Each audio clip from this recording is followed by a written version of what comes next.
time I close my eyes,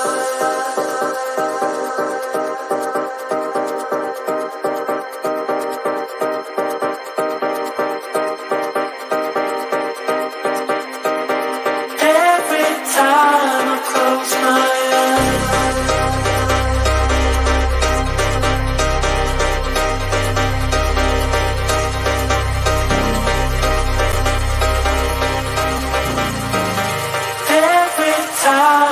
close my eyes.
Yes, guys, welcome. How is everybody? I hope everyone's doing well. This is another Liverpool show, guys. Going to talk about transfers today. Going to talk about Virgil van Dijk. We're going to talk about Jurgen Klopp's tactics and so on. Cav will be joining me shortly, guys, as soon as he's got home.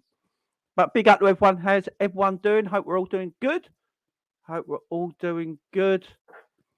Big up everyone in the chat. I hope you're all doing well today. Hope you're all doing well. Big up Munzie, how you doing, my friend? Big up Mohammed, how you doing as well? James, that Mason Mount thumbnail makes me sick. Might have to get used to it, man. You might have to get used to it. Yeah, I'll be available next Monday, mate. I just won't be available to choose today. That's all. But I'll be available next Monday. No problem. Yeah, Mason Mount. Yeah, no worries, Munzie. I'm just not available today, that's all. Keep it level in the house as well. How you doing? How's everyone? Hope everyone's doing well, guys. Hope you're all doing good. Man, is a new hendo, you know. We're going to get to the Mason Mount stuff. We're going to talk about Gravenberch as well. We're going to talk about a lot of transfers today. We've got to talk about Virgil van Dijk as well. Is his injury more serious than first expected? Because we're calling back a lot of centre-backs from loan. So, I don't know. Interesting one. We know what this club is like with injuries. They don't tell us enough, ever, what's going on with injuries. So, yeah. Should be an interesting one to talk about Gunbenny. How you doing, my friend? Hope you're doing. What's happening with Tyler Morton? Tyler Morton's having a good season at Blackburn. He's playing every single game from in the midfield. FA Cup games, League Cup games, Championship games. Tyler Morton, as far as I know, is having a good season with Blackburn so far. So, interesting stuff. By the way, not Liverpool related, but I was told the day before Lamps was set that he would get the shop and Duncan Ferguson come to every manager ever likes a bet. There you go. Keep it level. In the know. Put 20 on it. Big up John Conway in the house. How you doing, my friend? Hope you're doing well. Yeah, big up to everyone, guys. Big up all of you. So we've got obviously a lot to talk about. Some of this Gravenberch stuff came out last night. We're going to talk about that. Some reporters are saying now it's done. It's not going to happen, but there's some reporters still saying it could happen. So we're still going to talk about it. Big up Marshall. The Mason Mount stories are not going away, and now the Mason Mount stories are picking up even more, guys. They're picking up even more, and it looks like something that could happen. It looks like a deal could happen there. With the amount of players Chelsea are buying in, you know, you got to feel that Mason Mount not signing a new deal at Chelsea And Chelsea are apparently going for another midfielder before the end of this January transfer window. Could happen. And with UEFA's new rules coming out about transfers, I think Chelsea are trying to get all their transfers done before this rule takes place. So the Mason Mount thing could happen, guys. It could happen. But we'll get to it when Cav gets in here. We'll talk about it a bit more. So what is this I'm seeing is Kelleher sold for 25 million plus, Phillips for 15 to pay for Gakpo. Nah, nothing's been paid for Gakpo. Gakpo's the Gakpo deal. What everyone's got to remember about the Gakpo deal, Gakpo is 8 million up front. It was only £8 million up front. It's nothing. So don't worry about that, guys. That was only 8 million up front. Absolutely nothing. The sale of them players are to fund future future signings, basically. Don't forget, guys, we raised 72 million back in the summer. So it's all done. His agent was at Anfield. She's taken over. I can't remember the lady's name, but she's taken over Mino Riola's contacts, I think, after he passed away. So nothing in the Gravenberch links. People got excited because his agent's at Anfield. You'd be surprised 6 times. I know some stuff, man. I know some stuff. There is links there, man. There is links there. Be up, Wayne. How you doing? I'd sign Mason Mount. Yeah, I would as well. And I'm going to get to it soon when Cav comes in here. I don't understand why people don't like Mason Mount. I personally don't get it. I think Mason Mount's a good player. He's just not used properly at Chelsea. He's done more for Chelsea than Kai Havertz has, and everyone loves Kai Havertz. Just putting it out there. He's done more for Chelsea than Kai Havertz has. And everyone loves Kai Havertz. I don't understand why everyone hates Mason Mount. I think it's because he's English. He's an English posh boy. He plays for Chelsea. So I can understand the hate. But I think he's actually a decent player, you know. He's a goal-scoring midfielder. How many goal-scoring midfielders we got, guys? Literally, how many goal-scoring midfielders we got? Always a threat when he plays against us. Always looks good. I think he's a decent player, man.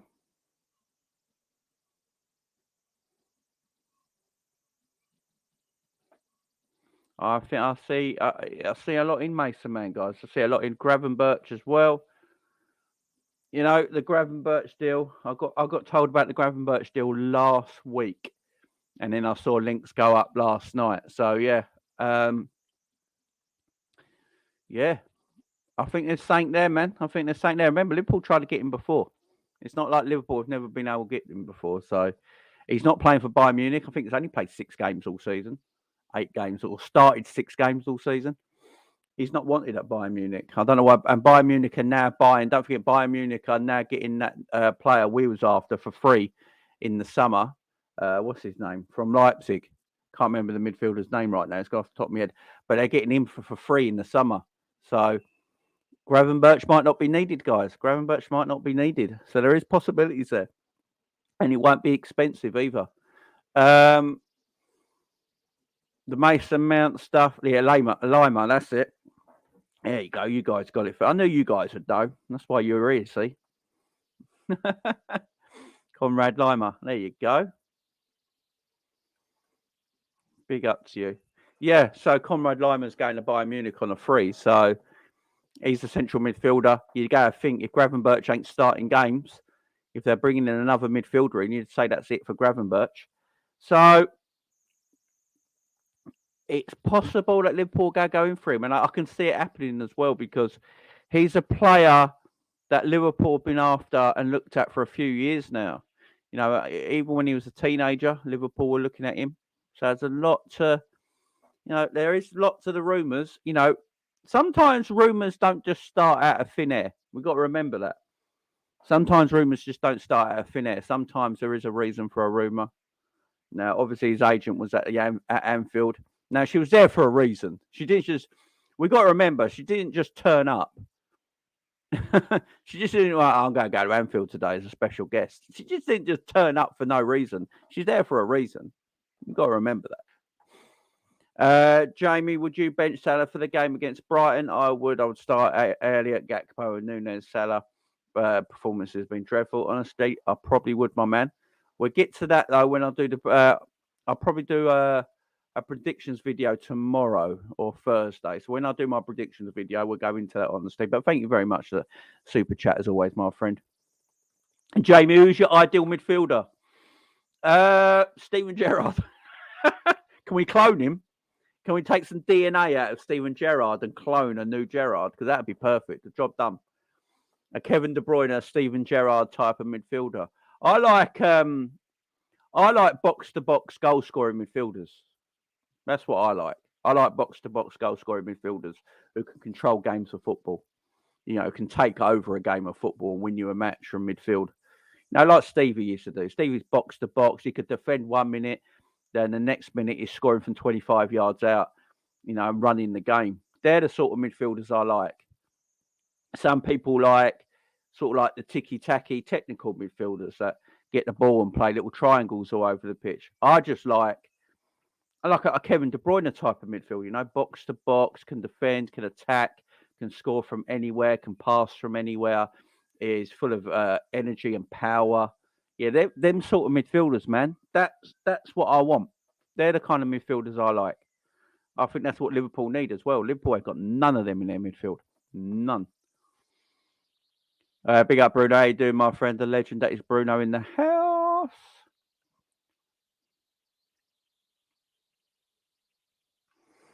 She's supposed to be watching one of her Chelsea players, but you lot let 2 + 2 = 5. How do you know? No one knows, because no one knows. No one knows.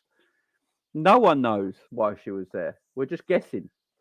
Unless you know her personally and you asked her what you're doing there, then no one knows. Agents don't go to games just to watch their players. You do know that. I mean, otherwise a stadium would be full of agents, wouldn't it? So we don't know. No one's asked her. It's all guesswork. No one knows. But Mason Mount is a player I wouldn't mind, guys. Mason Mount is a player. Yeah, Jude. Yeah, like Bellingham. That's what I mean. Yeah, that sort of player.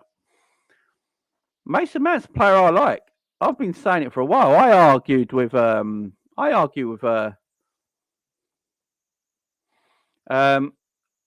6 times. There's always something behind it, man. An agent just don't go to a game of football when she don't, to watch a game in another country, just to watch a game of football. There's something behind it. She could have been there, as someone said, for one of her Chelsea players. She could have been there because she had a meeting.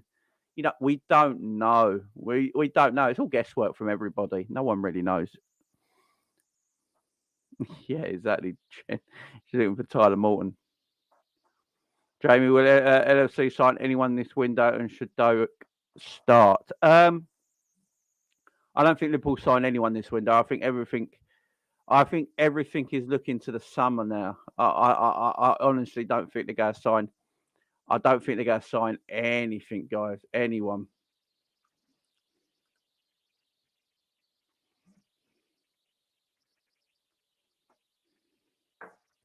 Yeah, Florian Plettenberg. Yeah, Florian Plettenberg also.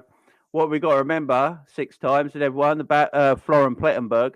He also was the one who said that someone won't be. Oh, who was it? He said. Oh, he said something about someone not being sold, and they went the next day. So, yeah, I mean, he's probably right. He's probably right. We're probably not getting Gravenberch, but he's a player I'm going to talk about because he's a player I think Liverpool should go for.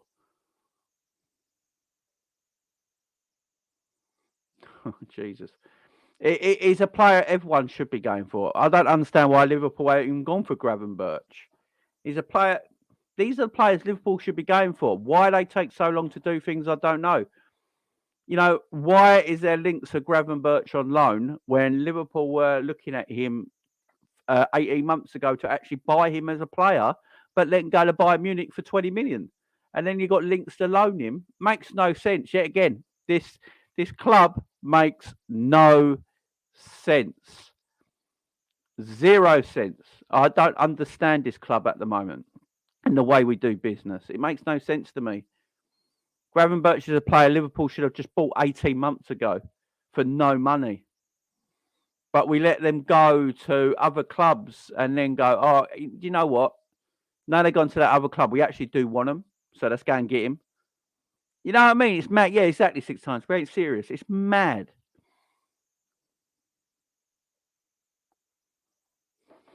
Big up, Adam.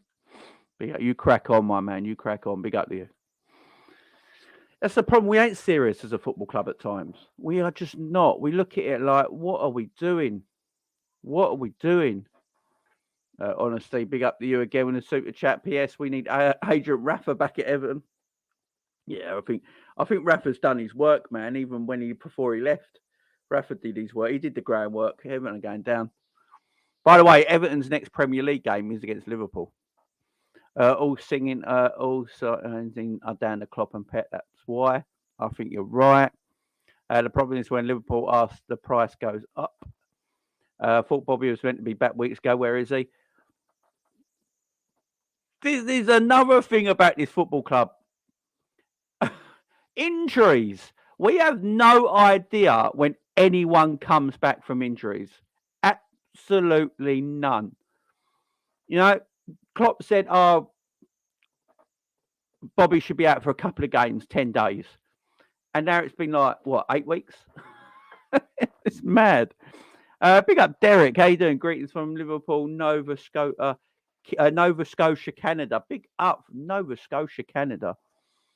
Big up, Derek. What's the time in Nova Scotia right now? What, you 5 hours behind? 5 hours behind. Big up to you, Nova Scotia. Is that near... I know a bit of Canada. Is that near Edmonton? I'm not sure. But big up, my friend. Big up.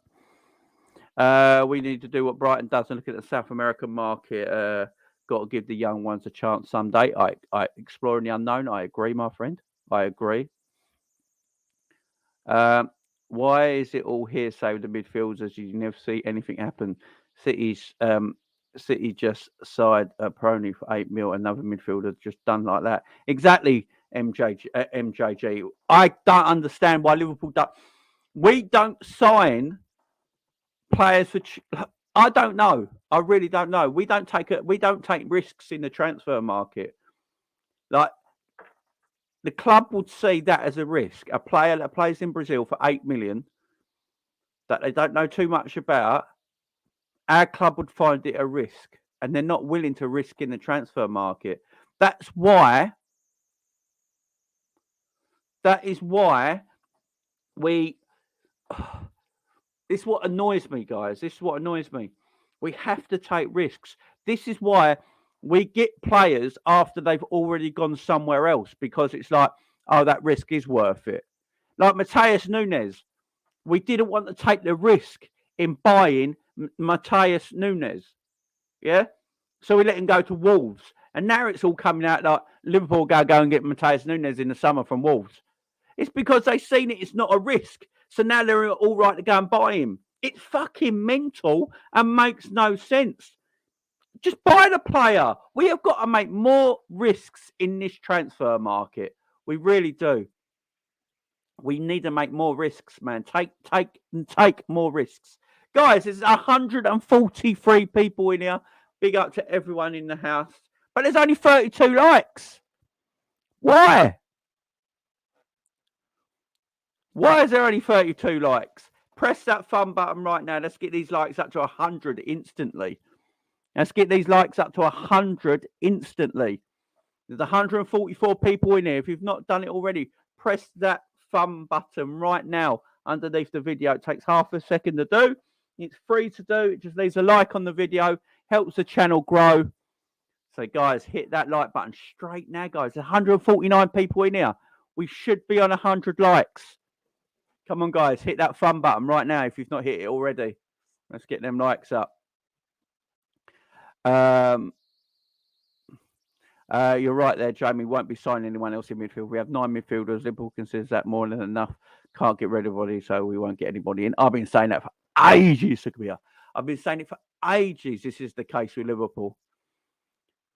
And we're going to talk about that. When Cav does arrive, because he's just coming home from work, when Cav does come in, we will chat about it. If we give Mount £300 a week, I think I might lose it. There's no way Mount's getting that at any football club. Even at Chelsea. You know, he's looking at Chelsea's wealth now. He's like, I'm going to take the piss. He ain't getting that anywhere.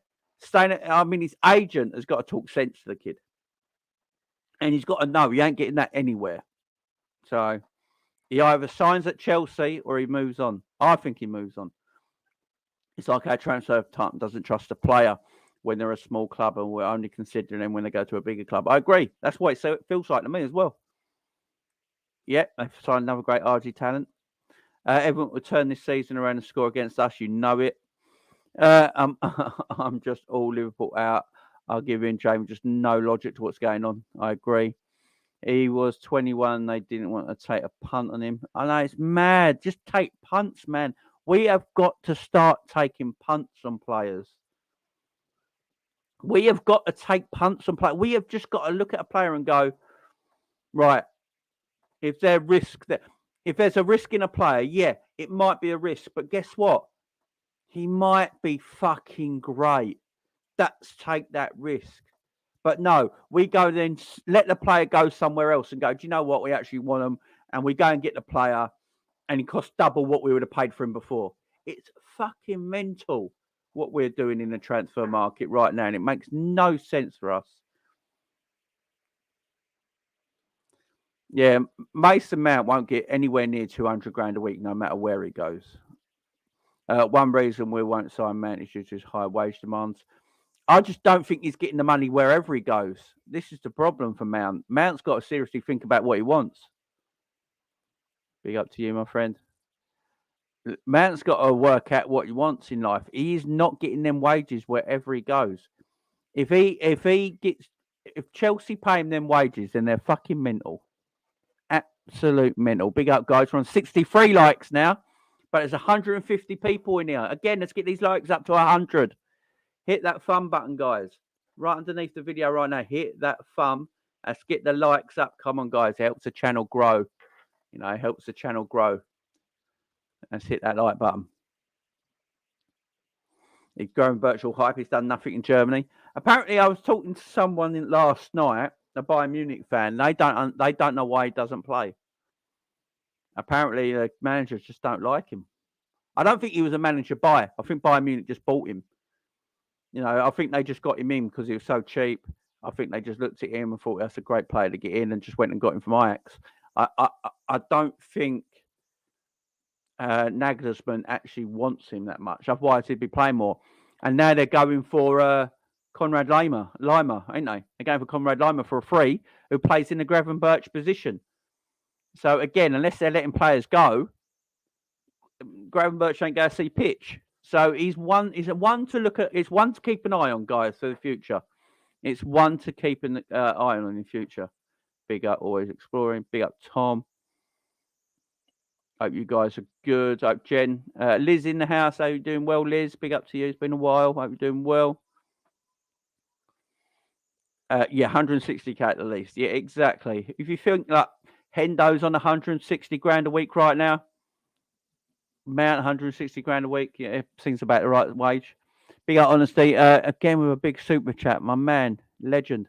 What's your opinion on this, my homie, who is a Chelsea fan? Said he don't understand how Liverpool want Gakpo and Nunes to hit the ground running. Meanwhile, Liverpool is not playing well. Plus, they just got here. Yeah, I know. Look, especially with the Gakpo stuff, yeah. Let's give Gakpo a bit of time, yeah. Let's give Gakpo time. Gakpo needs to settle. He's coming to a shit side. Darwin Núñez the same. They're young guys. They're here for the future. They're not instant impact players. I think that's what people keep forgetting. We didn't buy 28, 29-year-olds to be an instant impact for us this season. They have to make some kind of impact this season, but they're for the future. They're for the next 2, 3, 4 years. You know what I mean? Everyone just thinks everyone needs to make an instant impact straight away. How can you make an instant impact with this team right now? Honestly, how can you make an instant impact in this team right now? Don't make no sense. Big up, Razor. How you doing, my friend? Hope you're doing well. Oh, cheers, Liz. Appreciate it. I am blessed, no doubt. Yeah, it makes no sense, man. It literally makes zero sense. The way we do transfers, the way we look at players, I don't get it. I just don't get it. I don't get it at all. I really don't. Yeah, I think we can all agree. Definitely. Honesty again with a big super chat. We need a Seamus bro kick to FSG so they spend more money. Big up Seamus, big Liverpool fan. Big up honesty, massive big super chat, my man. Thank you very much. Yeah, Seamus still a bro kick, definitely. Definitely. I just want to know. Look, I just want to know who's doing the transfers for this football club. That's what I want to know. I want to know who is doing the transfers for this football club now. Who's in charge? What is happening? Because we've got too many players now that need to be should have left this club 2 years ago. Now I'm all for bringing new players in, but you've got to let the old ones go. Cole Pilkington. We've got to get rid of some of the old ones. Yeah, I mean that's fair. We did take a risk on Arthur Melo. That is fair. That is fair. I keep saying this. As much as I'd said it, I've already said it. I would keep Navigator in the club if we don't buy anyone because he's actually a good footballer, but his injuries, are terrible.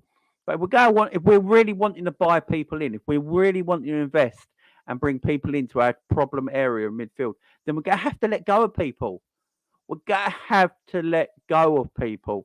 So, Ox, go. Milner, go. Hendo, go. Cater, go. That's 4 midfielders right there. You get rid of them 4, yeah? And that'd be a big if. Most of these 4 are Jurgen Klopp lieutenants, yeah? They're Jurgen Klopp's lieutenants. If you get rid of them, Klopp's got no choice but to bring at least 2 more better players into this midfield. But at the moment, everything's comfy, man. Everything's comfy at the Liverpool. You're sitting there, you've got 8 to 9 to 10 midfielders. Klopp's like, I don't need any more midfielders. Why do I need any more? Because I've got like 8 to 10 midfielders here when they're all fit. They all do me a service. This is how Klopp feels, man. This is how he thinks. They won me the Champions League. They won me the Premier League. We got to Champions League finals with these players. We almost won the quadruple last season with these players and completed football. Why would I let these players go? I trust these players. Why would I let them go? Why would I get rid of them? Why would I let them leave the door? Why would I let them walk out right now? Why? And that's how he feels. But the problem is, if you don't let them go, you can't bring anyone else in. This is the issue right now. If you don't let anyone go, who are we going to bring in? Klopp's already said it in his press conference last week. I can't just buy players because of players of injuries. Because when them players come back from injury, I've got too many players. Then how do I register them all? How do I register all them players? I can't. I can't register any of them players. So what do I do about it? But then we go and buy. But this is what confuses me about that press conference the other day, guys. But then we go and buy Gakpo because Luis Diaz is injured. Doesn't make sense. That's what don't make sense to me. It makes no sense at all. How much would you say Lucas Suich is worth? I'm not sure, man. Good player, though. Good player. He might be in our price range. Might be. I don't know how long has he got left in his contract. But I don't know. I don't know.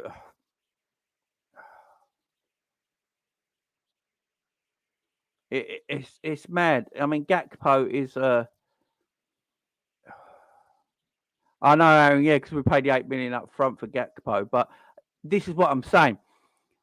He's only 8 million up front and then the rest over his contract, right?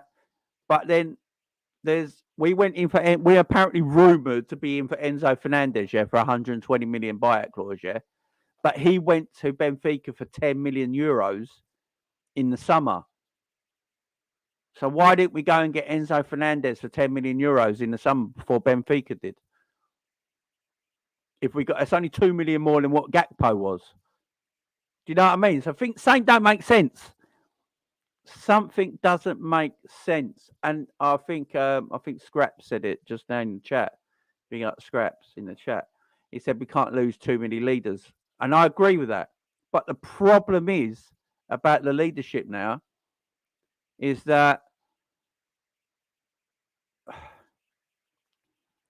the leaders of this team are getting too old now and haven't got the legs to play anymore. So we need to get rid of them. We should have got these players in 2 or 3 years ago to then take over the old guard so the old guard can leave. This is the problem we're in right now, guys. So the old guard are now too old and not worth anything, right? So the new players that are coming in now are just going to take over the old guard straight away. But they're really, in reality, if we were good at our business, like we say we are, we should have got the new guard in, and over a 2-year period, they would have gradually took over the old guard. So they knew what they were doing in that 2-year period. There was a slow progression, like taking over the old guard. But now, because we've waited so long, and we're so desperate for players now, they've all got to take over the old guard straight away. And because of that, it's immediate pressure. Immediate pressure on you as a footballer to succeed. The spotlight will be on you straight away. Oh, so-and-so's coming for Henderson. He's got to perform straight away. So-and-so's coming for Fabinho. He's got to perform straight away. So-and-so's coming for Thiago. He's got to perform straight away. Pressure. And it's not fair. They should have come in 2 years ago to take over the old guard. Big up Charlie Weber Super Chat. Jamie, do you know anything about Quanash? Just joined my local team, Bristol Rovers, on loan from Liverpool. Yeah, he's a good little player. He's a good little. I think Liverpool got a lot of high hopes for him. If he's gone to Bristol Rovers, you'll have to let me know how he does, man, on loan over there. I'll keep an eye on him as well. Look at his stats and stuff. But yeah, he's a decent little player, man. He's a decent little player. I know Liverpool have high hopes for him, but I just don't think he's ever going to make it. But look, Bristol Rovers, keep an eye on him. Tell me how he keeps going on, how he's doing.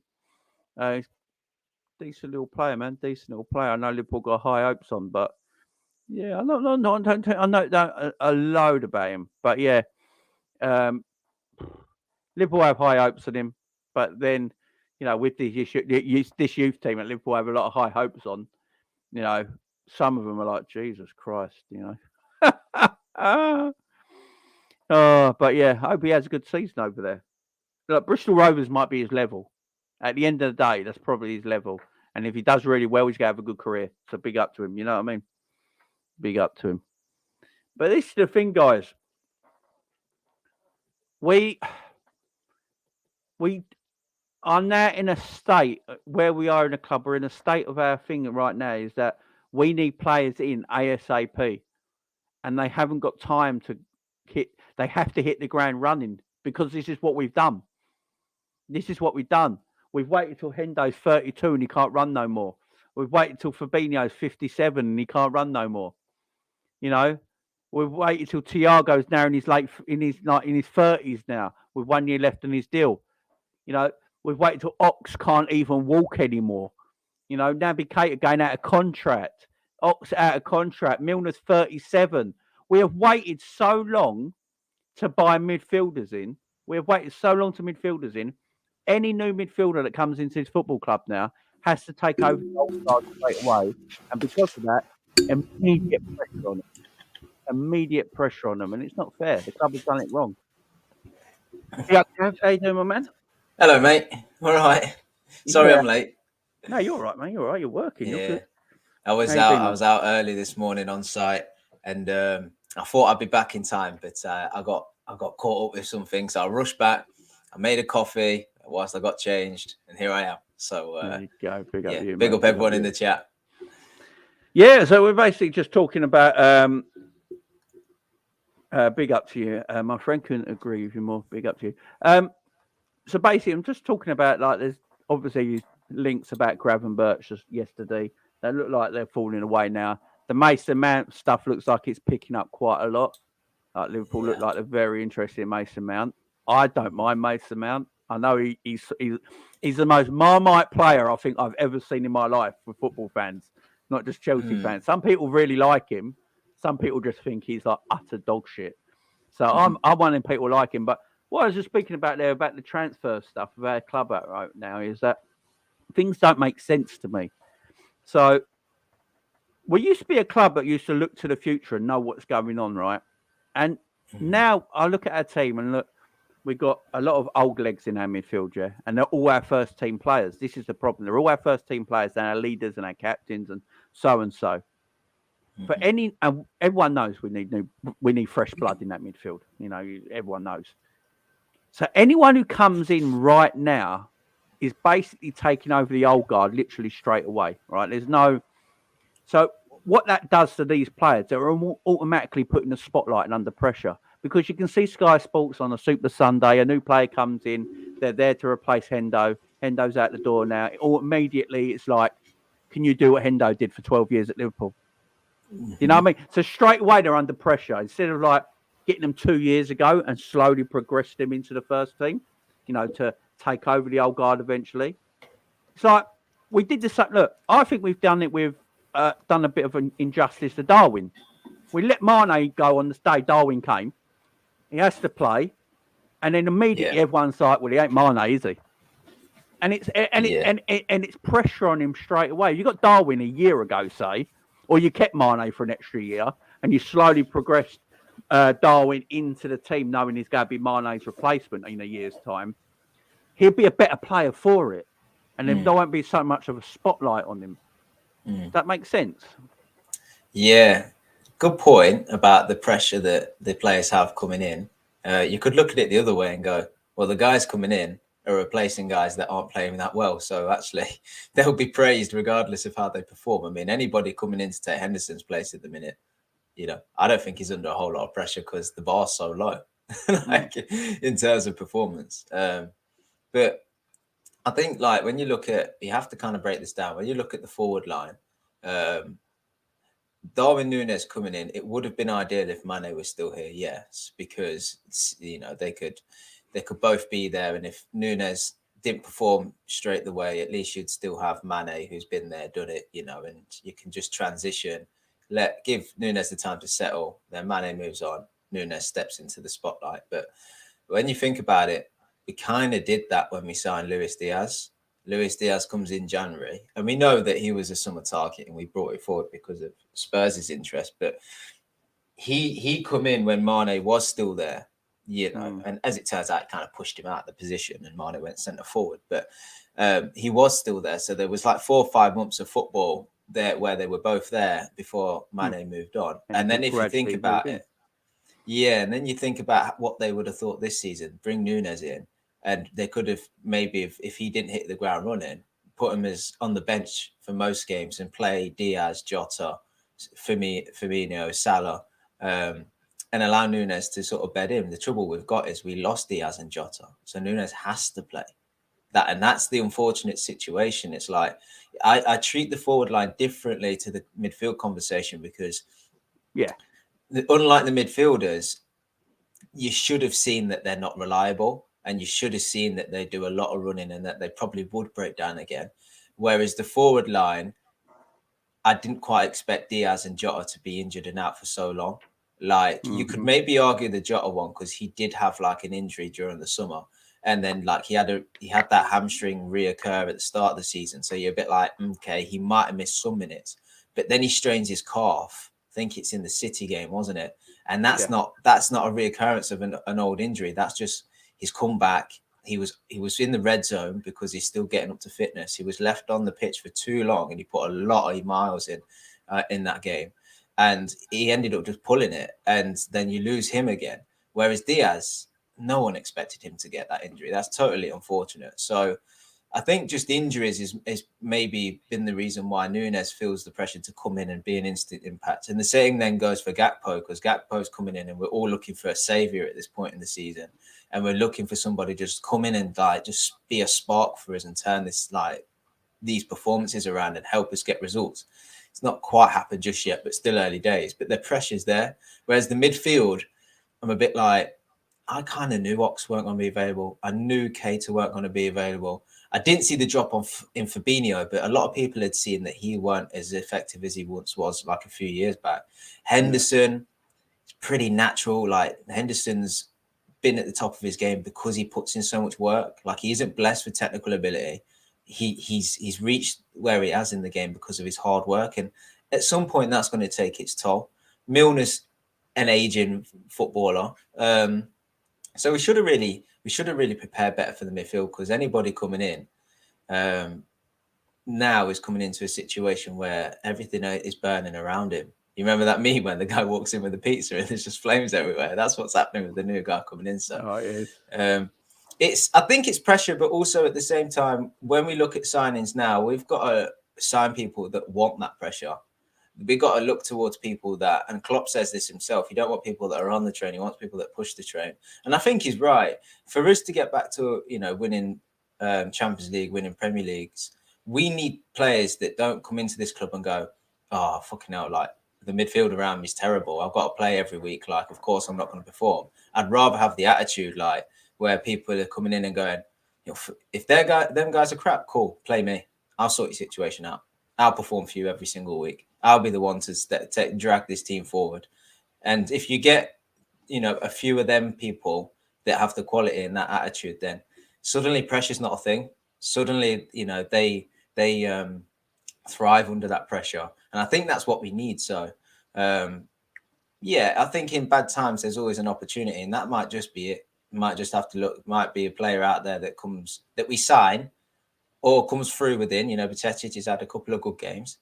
There'll be players that, are part of Liverpool's future in midfield that they look at the current situation and go, yeah, I'll go in there and I'll smash it. And hopefully we get that player, because I think if we do, then we won't be far off getting back to where we were, to be honest. No, exactly. And look, there's some quotes from Neil Jones today. I don't know if people have seen it. So big up Neil Jones, friend to the channel. I hope he's very good reporter, Neil Jones, for Goal, and very reliable. Basically saying here, Jordan Henderson and Fabinho were certain starters in big games for years, but this is simply no longer the case. Sometimes action speaks louder than words, and if you're Jordan Henderson or Fabinho, this time is to worry now. 6 months ago, the idea of getting either sitting on the bench for a must-win game against a Big Six rival would have been seen bizarre, but things are changing at Anfield and not for the better. Klopp has insisted recently that he is not too loyal to players. Yeah, right. Who have delivered for him in the past, but we'll see in the coming months whether that is really the case. A midfield overhaul is expected in the summer, but will be willing to sacrifice a few of it. But will he be willing to sacrifice a few of his trusted soldiers in the process? That is the thing. And big up, Nari. How you doing, my friend? How you doing? Well, that is the thing. Like, it was a big call for Klopp to go against Chelsea with the same three that played against Wolves, and the correct call, by the way. And in that game as well, the midfield weren't the problem against Chelsea in that game. Not like it has been in the past. It was the shit forward line. But the midfield weren't so much of a problem. I thought they did all right. Klopp has... I'll ask you this question, Jamie. That performance against Chelsea, we weren't happy with. But is that the type of performance that we would expect with our injury issues? As in, yes, we've got Virgil out, and that's big. But the guys stepping in good replacements. Konate is a fantastic defender. Matip should have been, but he's in real bad form.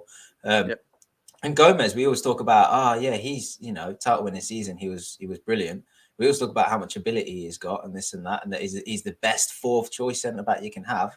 Oh, okay, well, play him then. So you got him and Konate, you got Trent and Robbo, first choice fullbacks, you got Alisson, first choice keeper. all of your midfielders are available, bar Arthur Melo. But I mean, who's considering him anyway? You know, the only people who's that Arthur Melo? Never heard of him. exactly the only people that are out are the people in the forward line. So when you think about that and you think about what would that give you in terms of performance, I'd say a Chelsea display where, yeah, look, we're not perfect defensively, but we were better. And then, like you just said, the biggest issue was creating chances. Well, is that not to be expected when you lose Diaz and Jota and Firmino and Nunes? And plus, when you got no confidence like we got right now. Exactly, I mean, I watched that game back. I don't know how, but I watched that game back. Yeah, the whole 90 minutes. I didn't even fast forward it or anything. I just sat there with a cup of tea and watched 90 minutes. It was like watching a terrible movie, right? It was awful. But I watched it back again because everyone said I was a bit harsh on my criticism of that game. So I was like, okay, let me watch it back because it's probably I'm in the moment, and you know, let me watch it back again a couple of days later. So I literally watched it back a few days later, and I was like, okay, all right, let me watch it back. And I watched the game. I was thinking, I watched it. My end result was it was a game that both teams didn't want to lose. The way they were set up, neither team wanted to lose. Both teams could feel it, and that's why they didn't really go at each other's throat too much. I mean, Chelsea only had 2 shots on target. Everyone says Chelsea had lots of opportunities, but they literally only had 2 shots on target the whole game.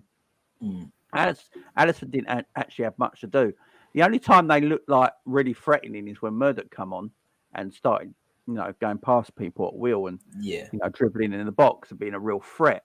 That was the only real time Chelsea were a threat. Liverpool were not really a threat much all game. It was only really when Darwin came on for us did we become a threat because we had that pace in behind. So both teams, as soon as they brought their pacey direct forwards on, and got in behind each other's team, they looked both threatening at the same time. But it was a game neither one wanted to. And when Klopp said about he was happy with the 0-0 because it was a second clean sheet in a row. I get what he's saying because that is a sign of progress in a way because you've got to get your defence right to win games, and our defence hasn't been right for a while now. So if you can get the back line right and you start keeping clean sheet, and it's not just the back line, it's the whole team how they play in the defensive unit. From front to back. So if you're getting that right, you can then get more confidence knowing that you're not going to concede goals and you can go further forward up the pitch and get goals. So maybe it is a turn. Maybe the 0-0 against Chelsea in a really bad game of football, maybe it's the turning now of Liverpool this season. Maybe they are just turning the screw a little bit more. But I'm not sure if it's turning as such, but do you know what we need to do is momentum is huge in football and huge for Liverpool, right? And I think for large parts of this season, we've been feeling sorry for ourselves. There's just been this cloud over Liverpool. Yes, we've had injuries, but we go into games and we're like, oh, conceded first, let's give up, and we see bad performances, and it's kind of snowballed a little bit, this bad vibe around the club. And I think the players feel it. You look at the atmosphere inside Anfield and stuff, and you get this sense of anxiety and that, not everybody's happy at the minute, which of course we're not. But I think when Klopp comes out and says it's a step in the right direction, or, I don't know what exact words he used, but he said, we look better and it's an improvement. People don't want to hear that because people are just like, yo, that's not good enough still, though. We want to be back at the best. And that's true. But we have to recognize where we are in terms of performance, the players we've got, and in the league, and just concentrate on the positives, because the more positives you get, even if you trying to convince yourself still and you don't truly believe it, just concentrate on the positives, because that will start to filter through, just like the negativity did. The good positivity will start to filter through, and the players will start to feel like, yeah, we got this right this week. We need to work on this. Okay, we got that right this week. And then just build again and build momentum. Because I think a lot of these players, a lot of people are saying they're dead and, they're on the decline. There's no coming back. They should be sold. But actually, I still think that you can get maybe not the best out of them again, but you can definitely get better out of these players. And I think you're only going to do that when, yes, Klopp's got to change a few things tactically and this and that. But in terms of the atmosphere, from fans and around the club, it's got to improve. And I think the only way you do that is to concentrate on positives in the game. So it's something I hope, you know, I get where Klopp's coming from, because imagine if Klopp come out after every post-match and was like, yeah, that was terrible. That was rubbish. That, you know, we didn't do that right again. Yes, another week where we were rubbish defensively. Oh, we didn't create any chances today. We'd all feel worse than we do now. We'd all feel worse, believe it or not. And we don't feel great at this moment in time. So I think it's important just to try, if you can, remain positive and not beat Klopp too much when he's concentrating on these positives. He's just trying to get people going again. And don't let if it does wind you up, don't let it wind you up. Klopp knows that this ain't ideal at the minute, but he's, like I said, I think he's just trying to be a bit, give everyone a bit of like positivity and try to boost people and things like this. So because let's face it, Konate and Gomez should be walking away from that Chelsea game going, yeah, we didn't do too bad today, and then going to Brighton going, okay, two games, 2 clean sheets, we should feel good about ourselves. Let's go out there and continue trying, you know. Whereas if he comes out and he goes, oh, it's terrible performance again, no good, this and that. But Gomez and Konate are coming up going, oh, God, another game. I ain't feeling great at the minute. You know what I mean? Exactly. I mean, look, when you're fans and you watch something, you can get emotional by it. There's no doubt about it. And then you hear the man drafter and you're like, I don't understand what he's saying. This don't make no sense. You know, Chelsea is shit at the moment. And, you know, like, we should be beating them at home. They sort of outplayed us in that game. But then, I understand what everyone's saying now. I watched the game back, as I said, and I can understand parts of it. You know, getting a second clean sheet in a row, you know, it helps the defence out. They grow a bit of confidence. The midfield was used for 2 games in a row. They will get a bit more confidence. They'll probably feel like we're going to play against Brighton in the FA Cup for a 3rd game now. Then we're going to play against, you know, Everton we got next in the league. Yeah. You know, that's 4 games in a row. You know, we're going to play with that. And, you know, and you build from there and you build from there. But yeah, my worry is with the whole, so obviously what Neil Jones was saying about the Fabinho and Henderson thing. My worry ain't much about Fabinho. I think Klopp's had it with Fabinho. I really do. I think Klopp has literally had it with Fabinho. But Hendo is his lieutenant, man. And apparently the reason he hasn't been playing at the moment is because he's had back strain. So he's actually out of the team anyway. So he hasn't actually been dropped yet because he's not fit. So if he's available for the weekend, when players of Klopp's are injured, and they don't, you know, and new players come in and play, as soon as the ones that are injured are fit again, they come straight back in. I mean, look at Milner. Yeah. The man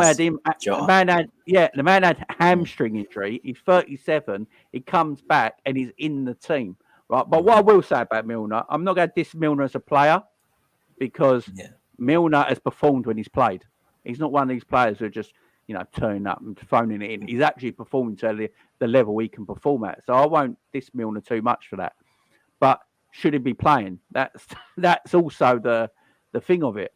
I'm hearing now there's rumours that Ramsey's going out on loan. So I'm hearing now that Ramsey's going out on loan and he's going to use Milner as backup right back for the rest of the season. Now, if that happens, it's going to piss a lot of people off, right? Because they'll be like, why have you bought a right back that we've been after for a long, long time and then send him out on loan and then keep Milner still and use him as backup right back? And they're not even on about this season. They're on about next season, not this January. Yeah, next season wouldn't make too much sense. Yeah, and they're on about next season. I personally think Milner gets a new deal. I don't know about you, Cav. I think it is looking like he's going to get another 1-year extension. Because it's very quiet. There's no noise coming out about it. When there's no noise coming about it, that usually means it's positive, in a sense. Well, I think like the club will look at it differently to how us fans will, because us fans will look at it and we'll see James Milner has been a good servant to us, yes, but he's 36, 37 now, and we all think like, yo, his performances, in my opinion, are good. They're not amazing, but they're good. Like, they're solid. And look, if everybody else performed to a good standard this season, we won't be sitting 9th. It's because players have been terrible that we're here. And everyone's like, oh, we need to move on and we need, a new player in. We need to replace him. We can't keep relying on people that are really, really like getting on in their football years and things like this. And I do agree, but I think the club will look at it from a point of view going, every single time we've played in this season, he does what I expect and he does what I ask of him.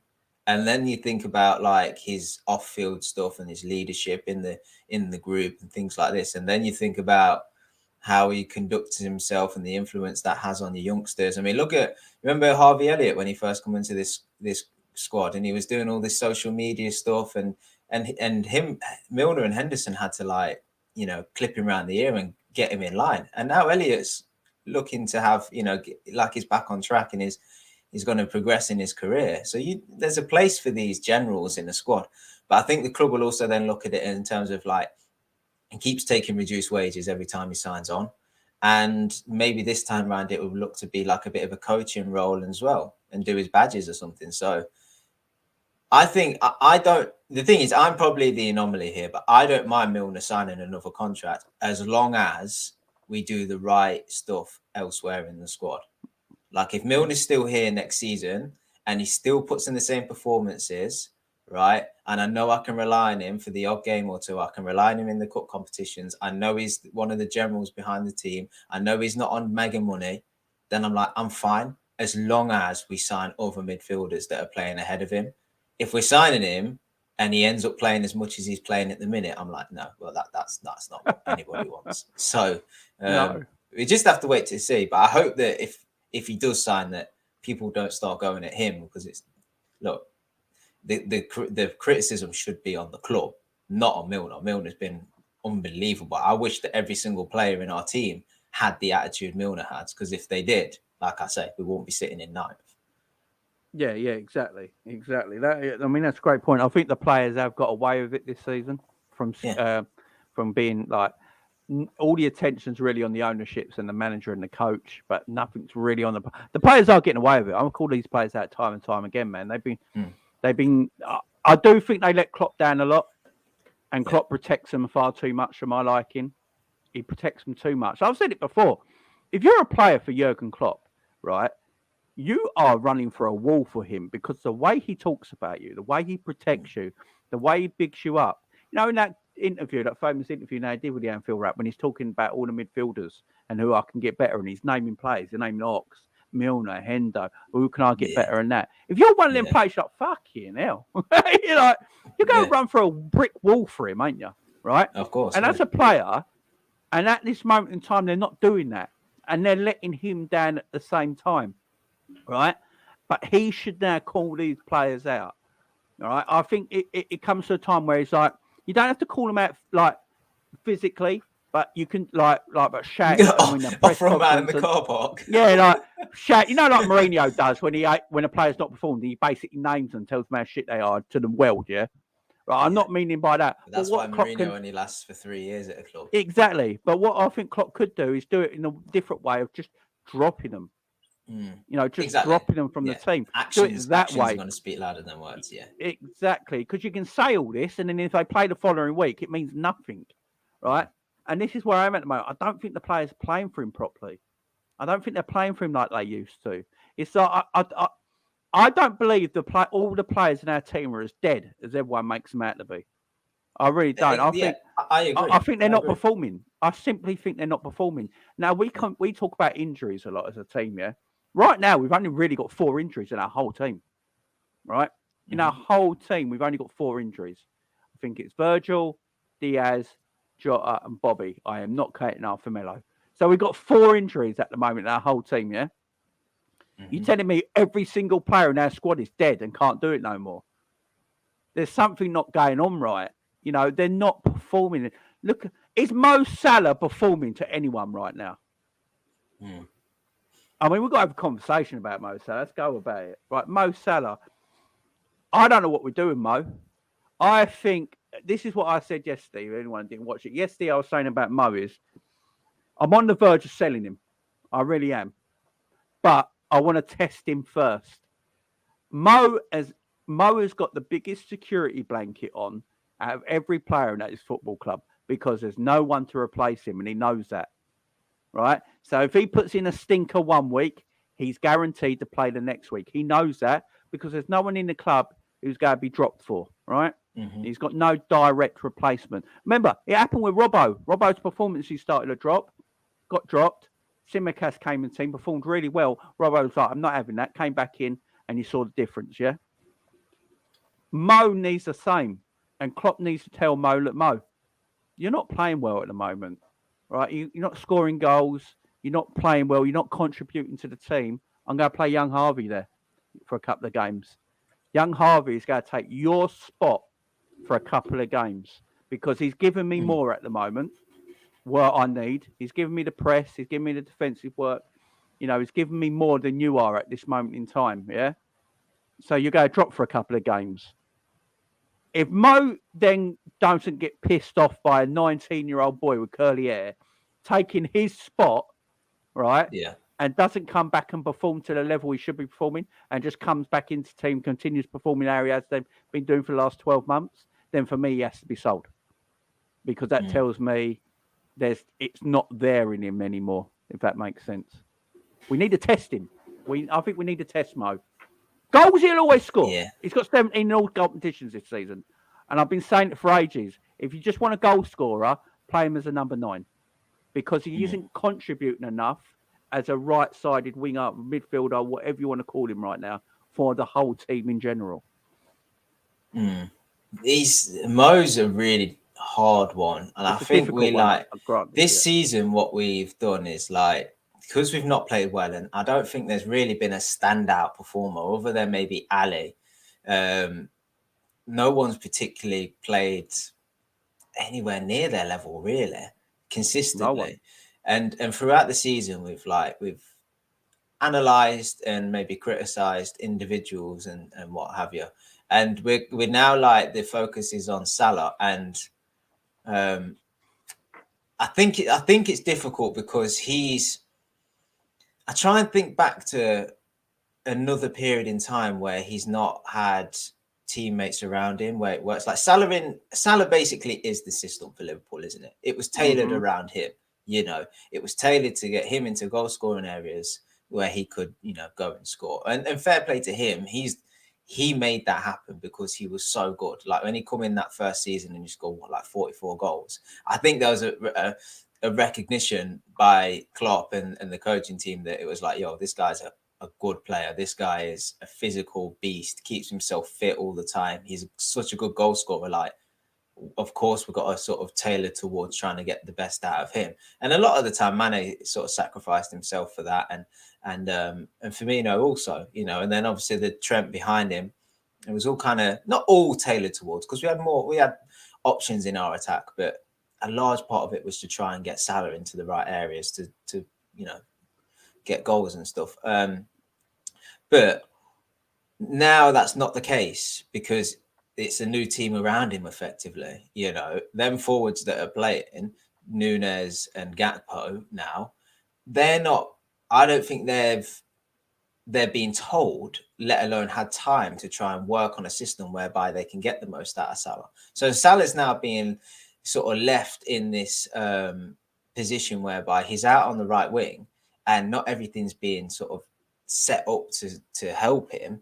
And he's either got to grab the game by the scruff of the neck and make things happen, or just get a touch of the ball and try and work himself into the game. Or he's doing what I think he's doing at the minute, where he's just sitting back a little bit, took his foot off the gas and is just kind of waiting for everything else around him to fall into place again. And then he'll come good again. And there's a part of me that's I do think Liverpool will improve. And I do think Liverpool will start to create more chances in attack, and therefore Salah will get better. So then I'm nah, you can't sell him for that reason because he's an incredible goal scorer. But then at the other side of the argument is I don't like people that have the attitude of just waiting for things to happen around him. And I watch these games, and I've watched it, and I think I brought up the point about Salah 2 or 3 weeks ago, and I was I don't like how he's playing 90 minutes every single game and he's doing nothing. That much I can't accept. I can accept that you're not getting as many chances because of the reason I just spoke about. I can accept that you're not taking your chances. That's absolutely fine. But what I cannot accept is not seeing you for 90 minutes. That's what I can't accept, because at some point in the game, you have to look at yourself and go, look, I know I'm not going to be taken off because there's no options, and that's not a great situation to be in. But like, I am in this attack. We're not creating much. I am the highest paid player at the club. I've just banged on for a year about getting a deal and all the fucking rigmarole we went through last season, worrying about whether he would sign. And then, you know, you know what I'm going to do? I'm just going to have a word with Klopp, or I'm going to speak to my teammates and just say, look, give me the ball. Put it in this channel. I will chase it. Give it to my feet and I will just give it you back, and let me get a touch in this game, you know, or speak to his teammates and say, can I just switch over to the left, or can I come central, or do something? You are an individual. Like, do something in that game that helps you just get a feel of the ball and get back into playing. Because if you just stand there out on that right touchline and Trent gives it you, and the first thing you look to do is just give it him back or play it in field, and you're not running at people, you're not trying things, it's not just going to happen. And it's going to be a long time before it does just happen again. And that's the kind of thing where I'm at with him. I'm like, please just start to do something. Look at yourself in the mirror, you know, hypothetically or whatever it is, not literally, and just go, what can I do in this game? I understand I'm a massive player for this club and this team. What can I do in the game to try and help people out, help myself and help my teammates? And at the minute, I don't feel like he's doing much. I don't feel like he's doing that. I feel like he's just coasting in games and thinking, you know what, when I get the ball, I see if anything's on. If it's not on, I'll just give it back. And then he's like, well, if I get a chance, you know, I'll do whatever happens. It's pretty instinctual then. But it's a bit like, that's why I love Nunes. And that's why I think Nunes has been so good for like our team this season, because he is the guy that, look, he's not got the finishing down yet, but he's the hope, because we see that he is the guy that's at the other end of the scale, where it's like he tries regardless. He's the guy where it's like, I don't care if the game's not going well. I don't care if we're pegged back. I don't care if we're like up against it. I don't care if the defense is crap. I don't care if I'm getting long balls or being told to run into channels. I'm a centre forward for this team and I'm going to try my best. And that's the attitude I want from Salah. And I get not every player is the same, but I do think there's got to be a level to it. I do think that Salah's got to look at Nunes and go, I've got to match that kind of like intensity and that kind of like work rate and that desire, because at the minute we're not seeing it. So I'm a bit torn with it, like I say, because when Liverpool come good again, I think Salah comes good again, and we're talking about one of the best players in the league, you know, and the league's ever seen. So I don't want to chuck the baby out with the bathwater, so to speak, but at the same time I'm like, in tough periods, I need you to, and I do need you to do more than what you're doing. And I understand it's difficult. I do get it, and I see people in the chat saying he gets doubled up on and this and that, and on occasion that is true, but that's not actually that's not every game. Like, go back and watch them. Like when Nunes is occupying defenders and, you know, and this and that, teams aren't sitting back anymore and just doubling up on Salah. You know, teams are coming at us. There's space there, and granted, the midfield's not been good enough to use that space and get him in them positions. But as I say, I feel like he can do more. And if we're going to have a conversation about selling him, when I've spoke about this in the past, I'm a bit like, if FSG stay and there's no money to spend, or there's little money to spend on this squad, we might just have to have uncomfortable conversations where we might just have to sell some of our best players to reinvest in this squad, because we do need to reinvest in this squad. Like, if losing Salah to recoup some money enables you to go out and get somebody like Salah when he was brought in, then I'm like, okay, that might have to be an option. It might have to be, you know, because if Salah's someone that can only come good when the team come good, well, that day might never come. So, because we're not got enough money to spend to bring players in. So we might just, it's not nice. We don't want to lose these players, but that might be a situation we're in. I just hope, and everybody hopes, that we get some investment or we get new owners and we can just bring players in and not have to sell anybody. But I'm willing to have the conversation, is what I'm saying, you know. And if someone says to me, here's the circumstance come the summer, not got any money to spend, we might have to lose somebody to reinvest in the squad, I'm like, okay, well, my priority and my thinking is that Liverpool get better. I love Salah, but I'm not Salah FC. I'm Liverpool FC. And if we have to lose Salah to better this squad, then yeah, so I mean, it. Look, with the I was saying when you were talking now, just looking at the chat, and like, look with Mo, I just want to test him a little bit because he is off it at the moment. We can't sit here and pretend Salah isn't off it. He is off it at the moment, and no one's undroppable. No one's irreplaceable. Right? We do go on about sentiment, yeah. So we always talk about as fans that Klopp's too sentimental, we're too and things like that. But when we talk about players like Mo Salah and stuff like that, no one wants to have the conversation, right? And that's a sentimental thing. That's sentimental, and no one wants to have the conversation. Yes, he's got 17 goals in all competitions this season, but in the Premier League, he's got the same amount of goals as Bobby Firmino, and Salah plays every game. Bobby's been injured, and when he is fit, he don't start every game. And Bobby's not really a goal scorer like Mo is. So I would like to see a stat because I don't know how true it is that Mo don't get the ball as much as he used to. I don't know how true that is because every game I watch, the ball's always going towards the right-hand side where Mo is all the time. So I'm not sure how much of a thing that how true that is that he's not receiving the ball as much as he used to. I think what he's not doing anymore, he's not receiving the ball as deep as he used to because he hasn't got the energy he had 3 years ago, which is fair enough. 3 years ago, Mo would come a little bit deeper, come past the halfway line, pick up the ball, start runs, play a give and go, get in behind, stuff like that, right? Mo now waits on the ball, right? And that is an issue. If you're waiting on the ball, you're easier to mark. Yeah. Right. So if Mo's just waiting out wide for the ball to receive to him, right, and like he does, watch games back.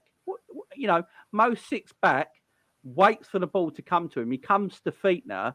He's always ball to feet, comes towards the ball, and he's easy to mark. When was the last time you saw Mo look to turn a defender and run behind him, before he receives the ball like he used to, like run into space and stretch a team? Mo always comes to feet now. Ball always to feet. Mo's always coming towards the ball. You don't look for the half turn now and run into space much no more. When Mo used to get the ball, he used to play 1-2s with people around him and get around the defender. Now he just tries to run through a defender with the ball. Do you know what? Do you think this, Jamie? Do you think when someone does put a ball over the top for him, I'm like, yeah, sweet. I back him here. I think Bajcetic at the weekend put a ball over the top to him and he sort of got in behind the left back and I thought, oh, we're on it. And I back him there. But when he receives the ball to feet, I'm a bit like, I don't get excited anymore. Like if you give Diaz the ball to feet anywhere, I'm like, he's going to do something here. He's going to do something. Like he's either going to take someone to the byline or he's going to try cut in and shoot, or he's going to go in and out, or he's going to try and give it to Thiago and then look to get it back again, having made a run, behind the defender or anything like this. But with Salah, I'm like, he just doesn't get me off my feet now when he doesn't get me excited when he receives that ball to feet. And it's partly down to him and it's partly down to the team around him, because before, when he'd get the ball to feet out on that right side, he would always look in field and then Firmino would be there. And then how often have we seen that he'd give it Firmino, and Firmino's first thought is always, I want to give it back to Salah, but give it back to him where Salah can do something with it. So either just play it back into his running stride and he's coming midfield, he can maybe get a shot away, or like we've seen against, remember the Newcastle goal where he does a little skill, and he flicks it round and Salah takes it beyond and scores. Remember this, I think it's Southampton game where Bobby does this lifted scoop and puts Salah in. Maybe it is that we need that type of player again. Maybe Salah just needs that centre forward to. That's why Gakpo's playing centre forward. I think that's why Gakpo's playing centre forward. I literally think that is why Gakpo's playing there and not on the left, because there's been games this season when Oxlade-Chamberlain's playing on the left and Gakpo's in the middle, and you're like, no, Gakpo should play on the left and get someone else play in the middle. And put Mo through the middle if you're going to do anything, and play Gakpo in his natural position on the left. But they're not doing that. So maybe they are thinking that Gakpo is not like Bobby, because no one's really like Bobby, but, can drop deep, receive the ball to feet on the half turn and look for the. I saw him try that in his last few games, Gakpo. But the problem is, what I noticed is, though, we might be trying that, and that's what Klopp might be thinking, but Mo ain't running past him. Yeah. That's the problem. Mo just coming ball to feet all the time. So if that is the point, no one's running past him.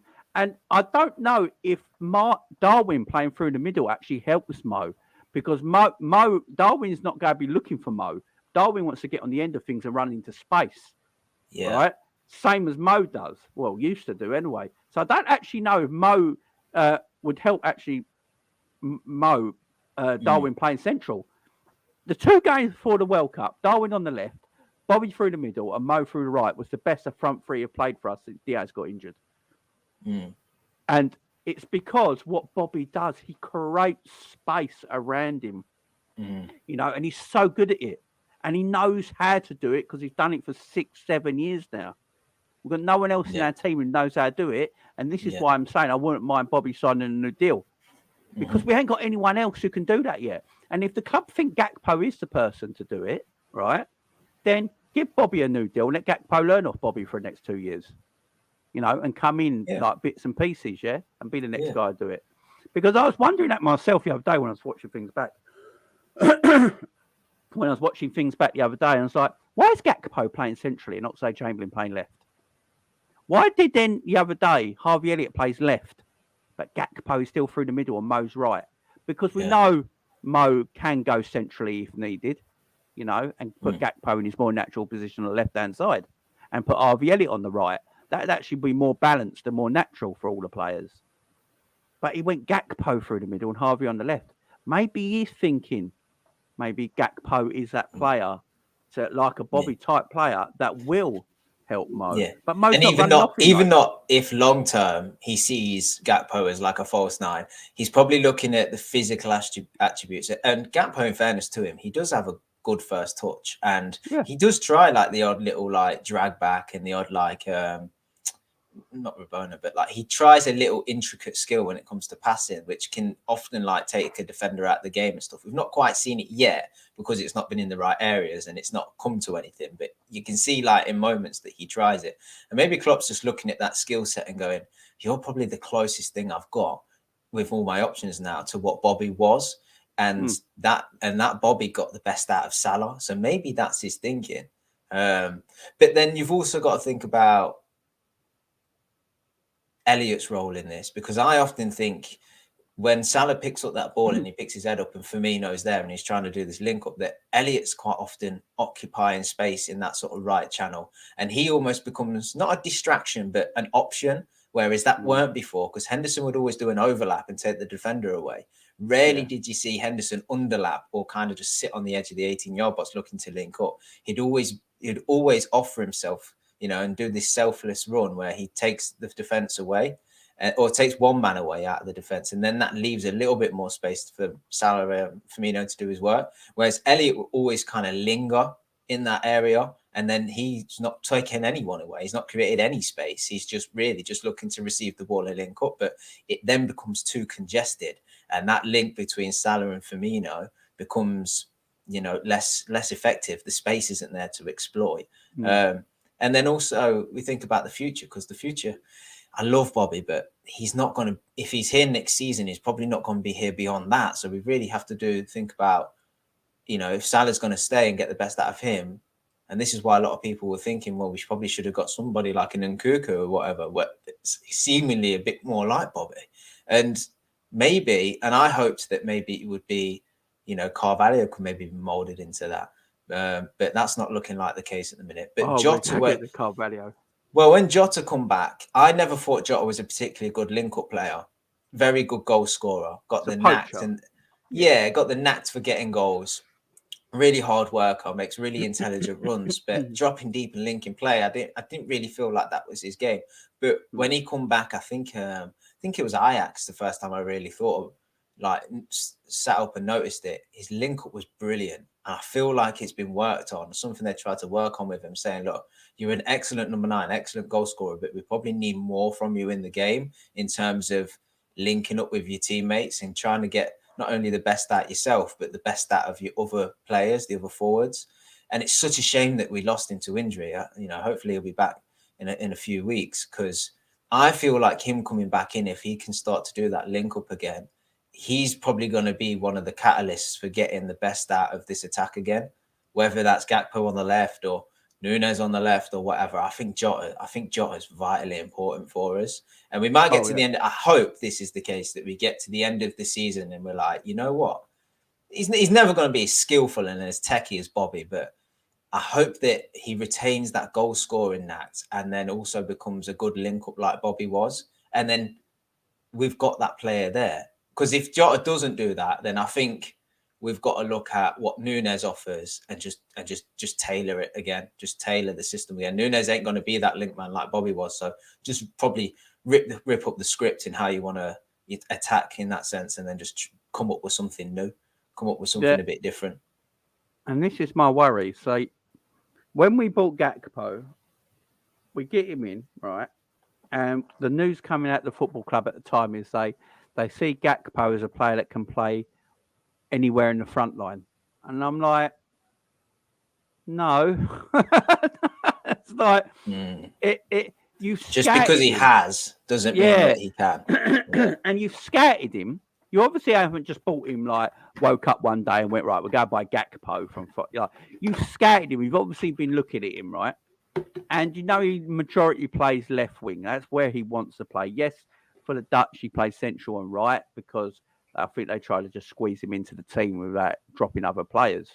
But you look at him in his PSV, in his club form, forget international form, because international form, players sometimes play out of position for their international team because they want them on the pitch. But go by club form. Club form, he plays left wing for his Dutch club. Yeah, is it PSV? Yeah, it was PSV. PSV, yeah. He plays left wing. Yeah, most of his career at PSV, left wing. In the academies at the PSV, left wing. Right. So Liverpool know where he plays. Liverpool buy him and go, yeah, we see him anywhere playing across the front three. So no, why have we bought a player if we don't know what to do with him? This is the thing that confuses me. Because also what confuses me is when Klopp said in his press conference, I can't buy players because players are injured. Because when the injured player comes back, I've got too many players and I can't register everyone. But then we bought Gakpo because Diaz was injured. So I'm thinking now when everyone is fit, say, let's go to the summer next season. We start off next season in the summer, everyone's fit. You've got a fit Salah. I think Bobby's going to get a 2-year deal, so I think Bobby will be there. Bobby will be there. Salah, Bobby, Jota, Luis Diaz, Darwin Nunes, and Gakpo. That is 6 forwards. 6 forwards, yeah? I know you have 9 on the bench and you can bring 5 on, but 6 forwards is a lot, right? And I don't think you put all 3 on the bench at the same time, so someone's always going to be out of the team. Who the F starts? Because I would think that Luis Diaz is his number 1 left winger. Yeah. I think Mo is his number 1 right winger because there is no one else. Yeah. And then who starts through the middle? You spent 65 million on Darwin. Who plays through the middle? Is it going to be Bobby still? Is it going to be Jota? Is it going to be Gakpo? It's mad. I think we have to see how Nunes develops in the next 4 or 5 months, because at this point in time, I would say it's Jota. Like if Jota's fully fit and available for the next game, I'm putting Jota in there because you know what you're getting with Jota, right? And he's a brilliant player. But Nunes, I think his ceiling's so high that I think come the end of the season and then go through like preseason, get to the start of next season, I think you'll be in a situation where you're like, how can I not play Nunes? How can I not start this guy? And then you're going to have a headache about who to drop and then what he does, how he affects the players around him. Like we just spoke about the link up with Salah and stuff. I mean, a lot of people were saying that Salah Nunes link up was sort of improving. Yeah, they could see a bit of a connection there. It was better when the connection was there when Darwin played left. When Darwin played left, but how much is that down to Bobby? Exactly, because Bobby would drop deep. Yeah. So what happened is when we had our front three, our original front three of Mane, Salah, and Bobby, that was arguably the best front three in Europe as a collective of what they did. Maybe not individually when you go against like Messi, Suarez, and Neymar, obviously, but as a collection, what they did, there was arguably no one better. But because Bobby used to come so deep, it allowed the 2 wide men to almost become a front 2. And then Bobby's sort of a 10. That's how we played. They weren't like here and Bobby here. So when Bobby came deep, them two were able to come in and almost make a wide front two sort of thing, right? Yeah. And I think that is what, if you got Darwin out the left, right now, Darwin out the left, Salah right, and Bobby through the middle. That's what happened. So them two games, Bobby came deep. Darwin and Salah sort of made a wide front two, and they were feeding off each other because they were closer. Yeah. But if you place Darwin through the middle, Darwin's going to run away from Mo, right? Because Mo's got some speed, but he's not as quick as Darwin. Darwin's going to run away from Mo, and he's going to want to get into space. So he's going to want to get into the space before Mo. So it's not going to work. But if you get him like wider and then or do you play man in the middle? You're dead right. But when Nunes is running off and Salah's looking for someone to link with, does this mean that we might be better? And we're talking long term here. Do we need an extra body in the forward line? Do we need a 10?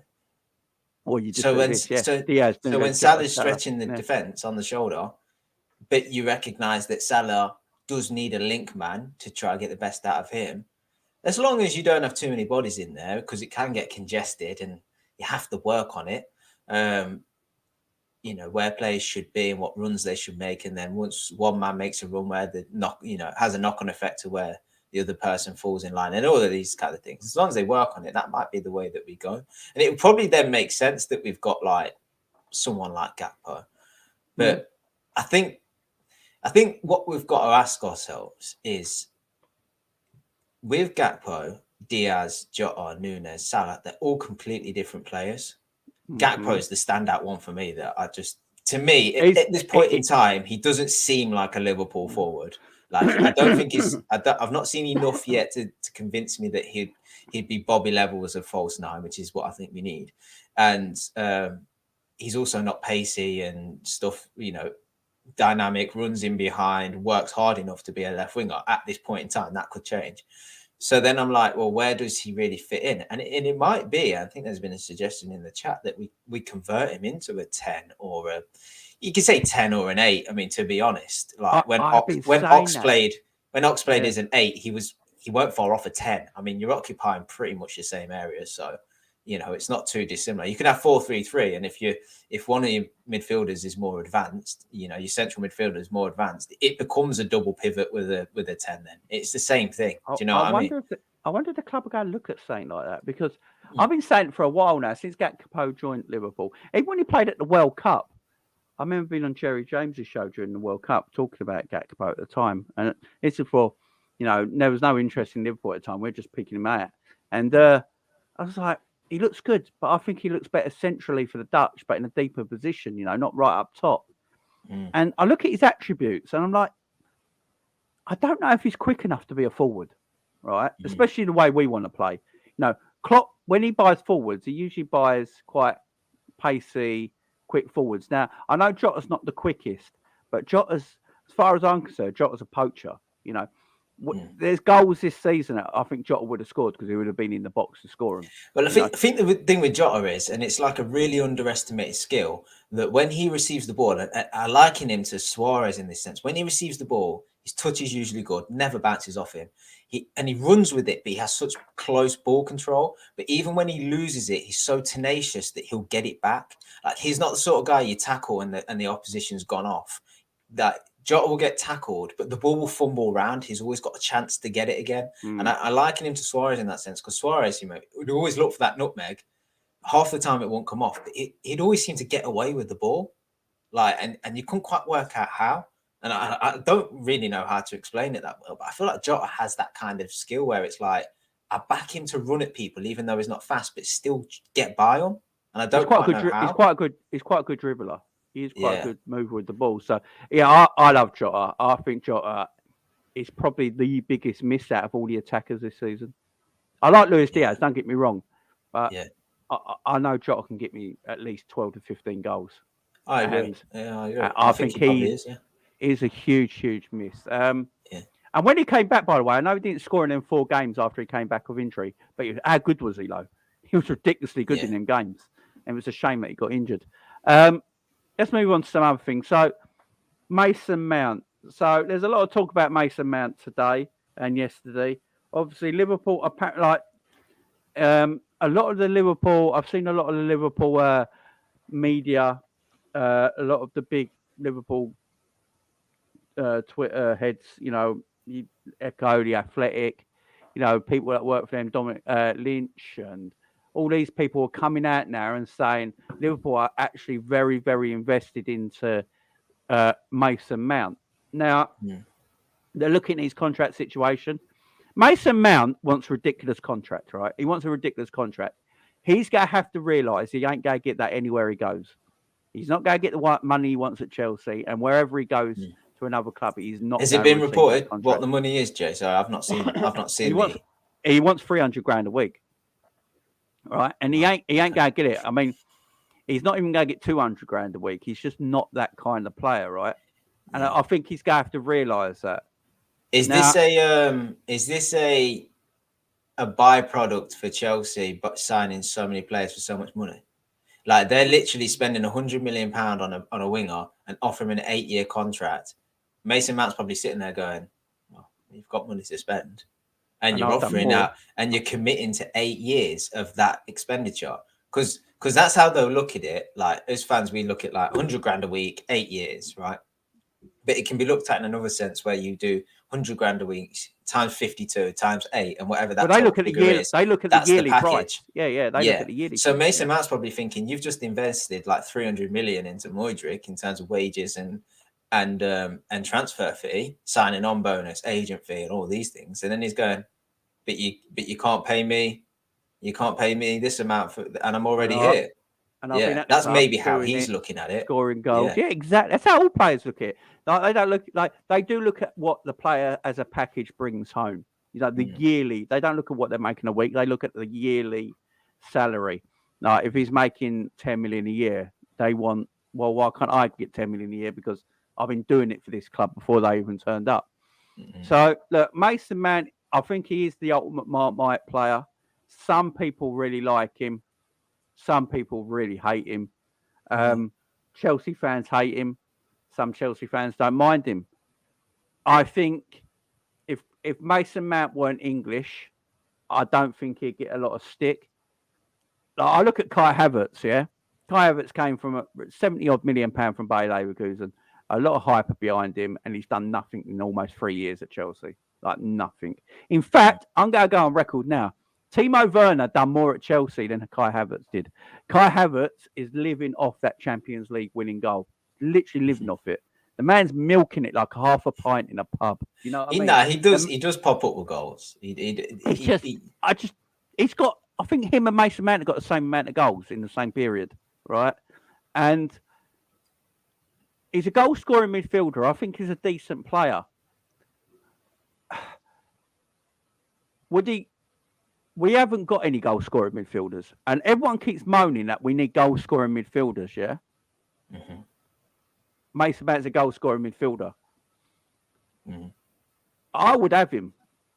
I literally would have Mason Mount if the price is correct. If the price is right, and it has to be right, I think I'd have Mason Mount because he's going to give me more. He's going to give me more energy than Jordan Henderson right now in the midfield. He's going to give me more than Jordan Henderson probably in the midfield right now, and he'll contribute more to goals and assists than Jordan Henderson right now. So if that's what Liverpool are looking at, then go for him. But I know he's a Marmite player. I know a lot of people don't like him, they don't rate him. But how much truth do you think's in this though, Jay? Because look, let's put 2 and 2 together. He wants a new contract. Is it contract negotiation stages with his club, right? He's a Chelsea boy through and through. I think he's been there since he was 6. 6 years old, yeah. This just stinks to me of like Rooney every couple of years where he wanted a new contract and he was just, I'm talking, not talking, but I'd be open to this club. And then he gets linked away, and then he just ends up signing a contract. Like, I think that's what's happening here. He's asking for 300 grand. I don't think he gets that. I think he ends up I think he signs on with Chelsea and he gets 220, 230, something. Yeah, he's on 76k right now. So if you double his wages, then he's on 160, 170. Annie. I just can't see it. I just can't see him coming to Liverpool, having been at Chelsea for 6 years. Like, just don't. I can't picture it. Do you know what I mean? I'd be surprised if it happened. But in terms of the player, I like him. I got to admit, I don't think he's been good this season, but it should be very easy for us as Liverpool fans to do this comparison, right? Chelsea have a bad of an injury crisis as we do. And it don't look as bad because they've just now started to sign loads of players, right? But they've still got a bed in. Like, they have got so many injuries to key players, right? Reece James, Chilwell, and amongst others, okay? And so we've seen that with Liverpool getting injuries that some of our top stars ain't performing because the system's not working and the manager's chopping and changing what he's doing or just not making right decisions in terms of player selection and tactics and stuff. And players, they then end up, out of form. Whether it's an excuse or just because it's true and it happens, I don't know. But like, I think that he's just he's the same as much like our players, where he's just fell victim and out of form because of all of the turmoil that's going on over there, And I think that I look back to last season and the seasons before, even when he played for Derby, I liked him. I really liked him. I thought he was like energetic, good control, could get a goal, arrives into the box quite nicely, third man runs, can play it. He's quite versatile, but I won't really buy him based on that. He's a number 8. He's a number 8. That's where he wants to play. Yeah. I at one point, I think last season when I can vaguely remember we was having this conversation about who would like to bring in and stuff. And I remember thinking Mason Mount, but I don't think we could ever get him. And then, of course, he fits like the homegrown sort of quota, and there's a load of benefits to that and stuff as well. I just think that a lot of fans, you say fans are sort of Marmite on him. I just think a lot of fans are just judging him based on this season, and I think he's a much better player than what you're seeing this season. And he can do that if we go back to the high press and stuff as well. He can do that as well. I've seen him score goals for Chelsea where he's literally pressed the centre backs and stuff, nick the ball and score. I remember, I think it was last year he did it against Leicester, where Chelsea pressed and he just nicked the ball off the centre back and just slotted it away. And I was like, yeah, that's the Klopp would fucking die to have a player that could do that again. So I really like him. I don't think there's much truth in the rumours, but if it is true and we signed him, I'd be happy with that. Really happy with that. And it would solve, like I say, it would solve one position for the homegrown quota as well. Yeah. I mean, look, with the truth thing, I'm not sure. A lot of top Liverpool journalists are saying it is a thing Liverpool are looking at. So, do you think that he'll play with all these Chelsea additions? No, yeah. What with the players Chelsea want to buy, I don't see him being in the starting 11. That's why, I think they're looking at his contract and thinking, look at the squad we got. We got 11 players. And did you see the 11 players they had that they can make an 11 out of? Yeah. That they got injured right now. When they're all back, they're all young, up-and-coming players as well. He might not get a game. And if Chelsea are looking at him thinking, why are we going to give him a new... We've just signed all these players to long-term contracts, yeah?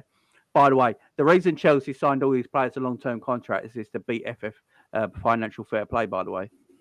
Came out the other day. Yeah. That's why they gave them UEFA jumped on that, didn't they? Everyone has been asking, why ain't Chelsea getting done for FFP rules? And they spent 700 million in 3 years without really making anything back. It's because they're giving players long contracts. They say they're getting away with it. So the club, they have to stay at your club for quite a while. Yeah.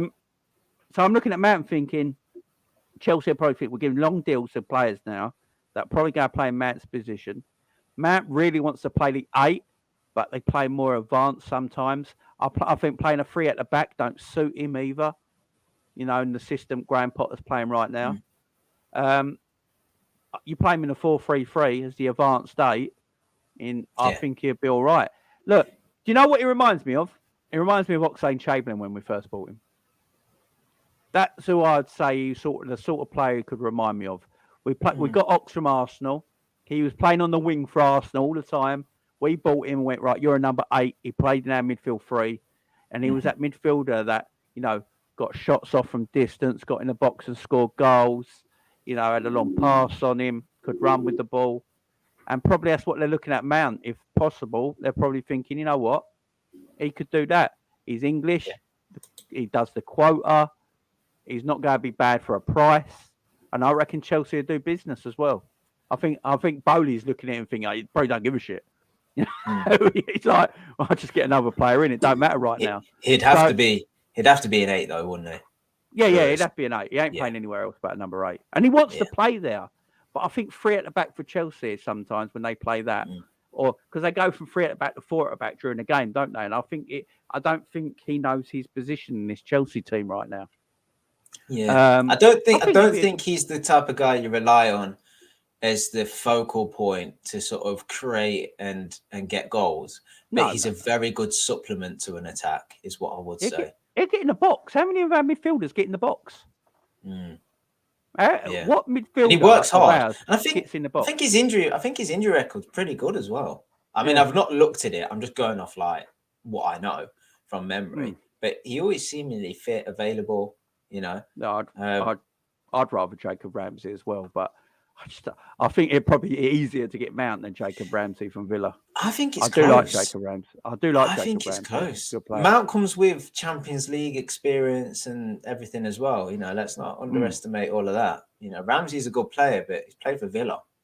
You know, there's levels to this, and I like Ramsey, and I'd be happy. You know, I've seen enough of him, and you know his ball carrying skills and his powerful running to think, I'd like that in our midfield again. But you know, it's a step up when you come to Liverpool, and it's a step up when you're playing, you know, 2-3 games a week, and you're in Champions League and you're traveling around Europe and stuff as well. So, and Mount ticks them boxes because he's done that as well. So, yeah, I think Mount could be a. Yeah, I just think he could be a decent player. I don't quite, and it's all about opinions, but I don't quite understand that a lot of. I'm seeing guys in the chat, and I've seen a bit of reaction online as well to people saying like absolutely no, like definitive no, and I'm like, nah, like you ain't got to love the player, but he's fit, he's available, he works hard, he's got he's a good press with the ball, he can get a goal. He ticks a lot of boxes for what the kind of profile of midfielder that we want. I just think he's in bad form. I just think he's not had a good start to the season. But I've seen him for Chelsea. I've seen him for England. I think he's good.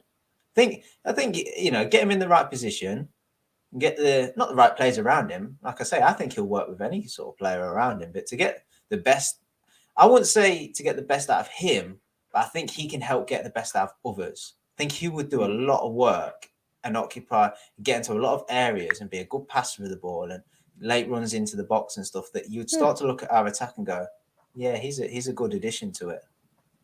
But if you're telling me you were putting him out on the left wing as a replacement for a winger, I'm like, no. Oh no, he can't play. Yeah. If Liverpool go get Mason Mount, he is to play that number 8 role in the midfield, right? And we haven't got anyone who scores goals from our midfield. Everyone keeps moaning we haven't got anyone who scores goals from midfield. He actually arrives in the box. He gets in the box. He'll get on the end of crosses in the box. You know, he'll be there for drag backs and things like that. He arrives late in the box. You know, we ain't got that kind of midfielder, and he can do that kind of job. Is it a player I really want above others? Probably not. But if he's available, I don't see him as a bad option. I really don't. To be fair, I don't think we can complain right now. This is the problem. I don't think we can complain much. Even think back to the 2 cup finals that we played with Chelsea. You should never really do this based on a couple of games, and they ended 0-0. So he was really good in them. Can you imagine? Can you remember the amount of times he got in on goal? Yeah. And he hit the post a couple of times, and he put a few like high and wide and stuff. But his movement was brilliant. Yeah, he was brilliant at it. Yeah.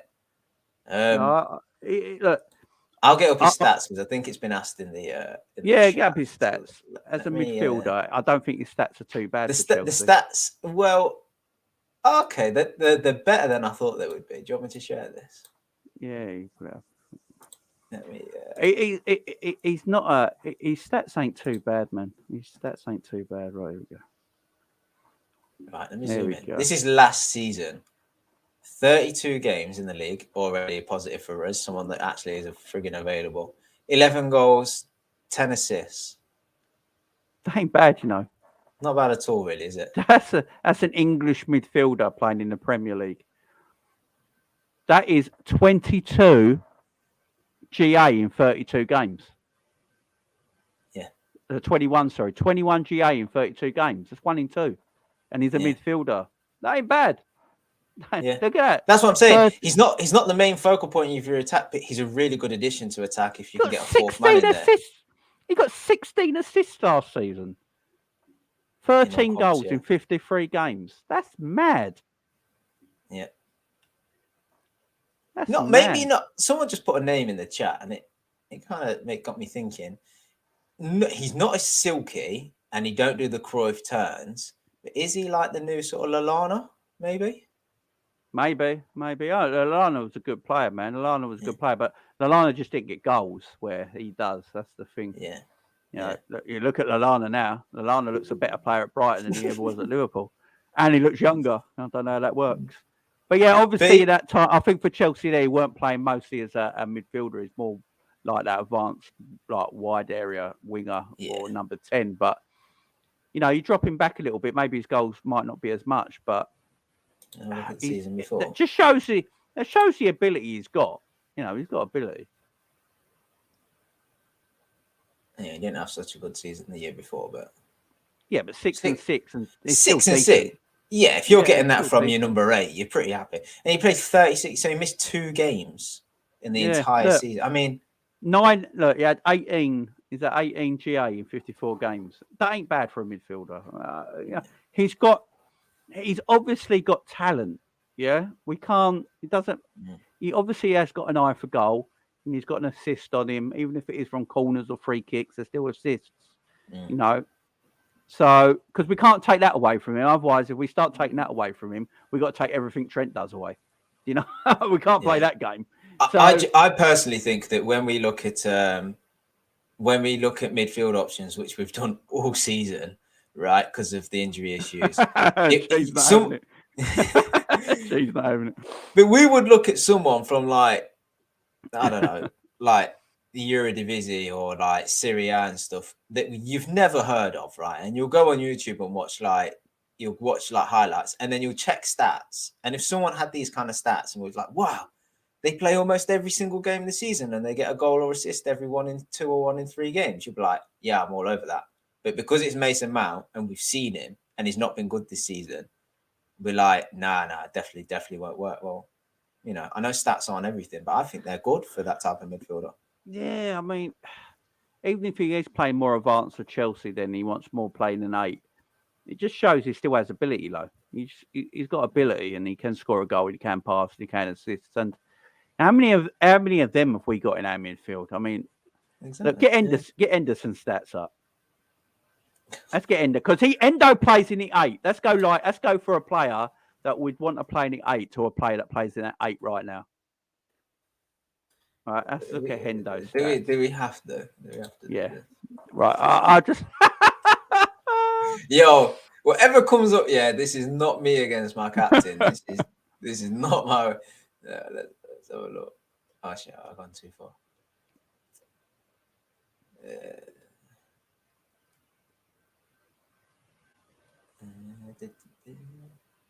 16 games this season, no goals, no assists. See? So automatically Mason Mount is an improvement. Look at last season. Straight away, he's an improvement. 35 games, 2 goals, 5 assists. This is what I'm saying, guys. And Hendo plays as our number 8. Did he play 35 times last season? Oh, fair play. Yeah, Hendo's injury record ain't actually that bad, Ain't actually that bad.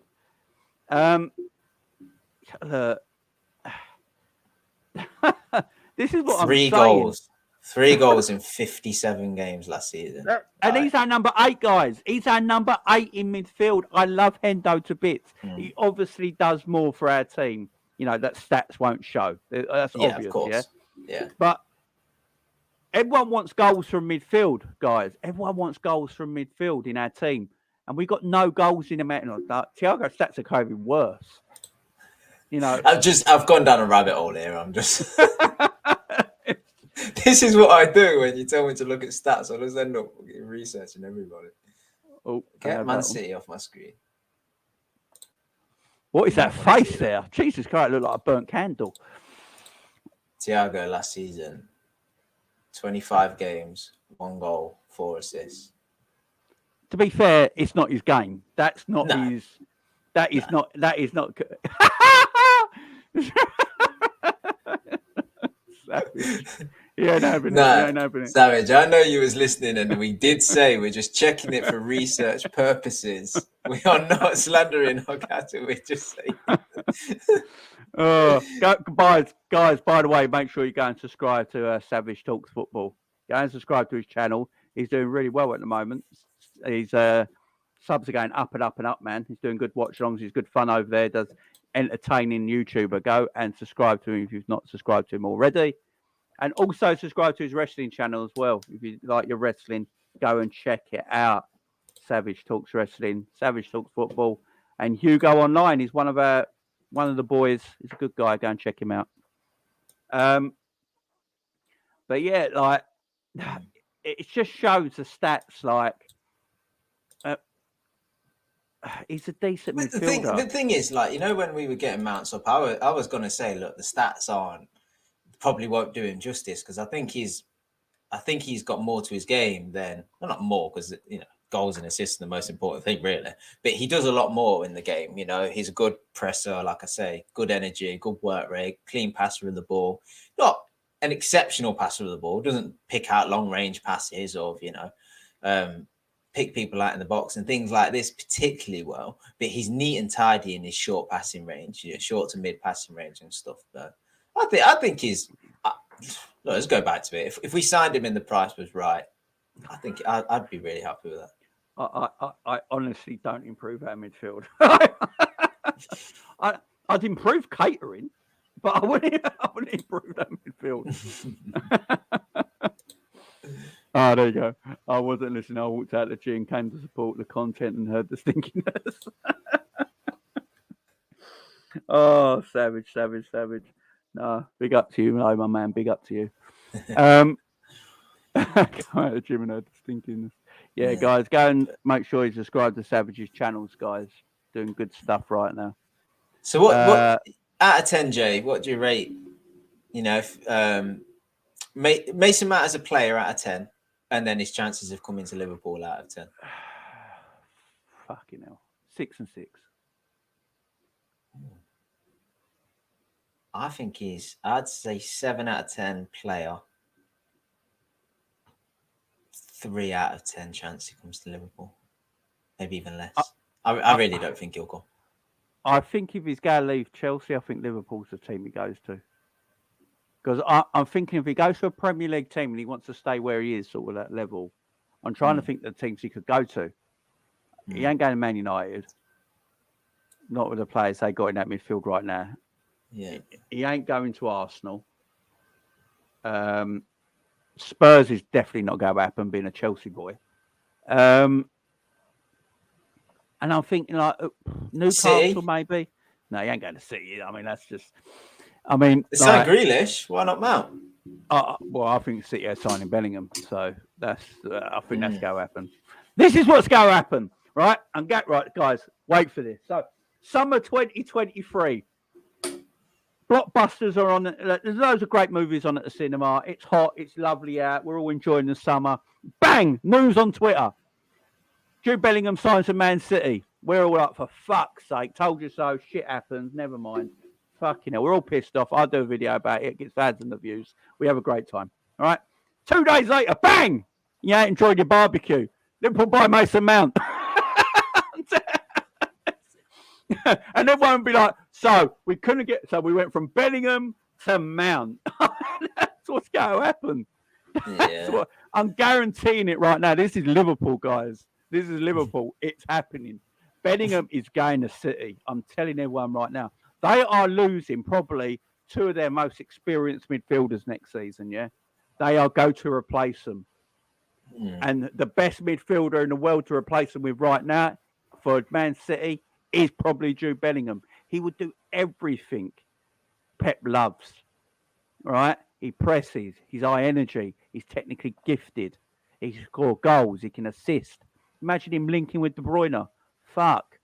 You know, look, what I'm saying makes sense and everyone knows it. and then Mason Mount will be seen as a far cheaper version because we've got no money. I don't want it to happen, guys. I literally do not want it to happen.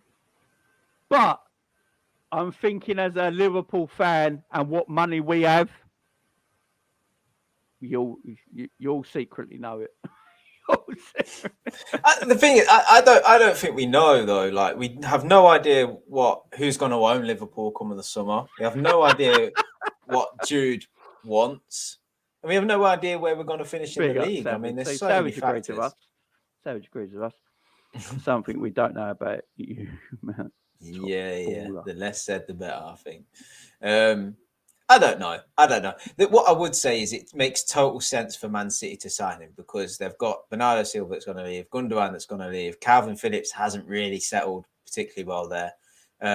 Rodri will be a year older, De Bruyne will, and they've got to think about getting people into that midfield, and why not? What's going to stop them from getting him? That's not to say they will, but why would they? But I think they've just signed a youngster from from Argentina. Another Argentinian. He's really. I know nothing about him, but from what I've heard, he's really highly thought of, and but people think that he can. Rodri's 26. Okay, so Rodri just looks a lot older, don't he, than his age?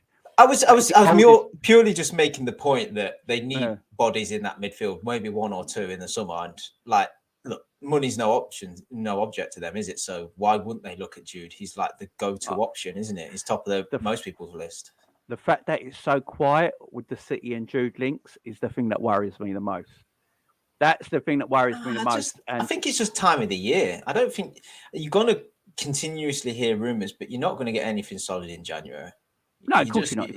I think Liverpool want him. The problem Liverpool going to have, they're not going to finish in the top 4 this season. So we're not in the Champions League because they've already come out and said there's a different transfer budget for if we're not in the Champions League.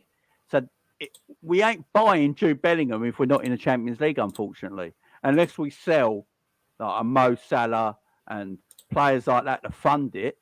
We ain't going to buy Jude Bellingham. So I just worry about City buying Bellingham and Liverpool buying Mount as the cheaper option, and just buy Mason Mount as the cheaper option. And I'm telling you, once we come to summer 2023, it's gonna be a madness, man. I can already tell you what's going to happen, right? At the end of April, when the financial accounts are released, someone's going to Photoshop it and type in a line item under expenditure, Jude Bellingham, 100 million. Yeah, someone's going to put it in there. But no, I'd love it if we got Jude. I'd love it if we got Jude, but we need more than Jude, though. We've said this before, haven't we? This is our problem. Would you rather one Jude Bellingham or 3 or 4 midfielders that cost one Jude Bellingham that make our club, make our side better? This is the. I know Jude is an obvious name, and he's got so much about him, ticks so many boxes. There are other players out there, probably not quite as proven as Jude, and not his age and all of this, but there are players out there that are of similar profile that probably aren't as good, but not far off. There's a few guys like Yunus Munzer out there, not too dissimilar. Probably not at Jude's level, but he's still young himself. Maybe in a couple of years' time. What's it? Weston McKennie, good player. Yeah, maybe. All I'm saying is we shouldn't just Jude's so obvious that he almost doesn't need to be spoken about. Like, we know what he's about. We know roughly how much he's going to cost. Like, if we can get him, great. But it's like, if you could get Mbappe, you would, wouldn't you? Like, no questions asked. Like, you'd just do it. So I think now probably, I think it would just be wise to maybe look at what else is out there. Because, we talk, how many times we spoke about Brighton and Caicedo, and we're like, well, what would you do if you couldn't get Caicedo? I'm like, well, get whoever Brighton's replacing him with. Do you know what I mean? So it clearly goes to show there's players out there.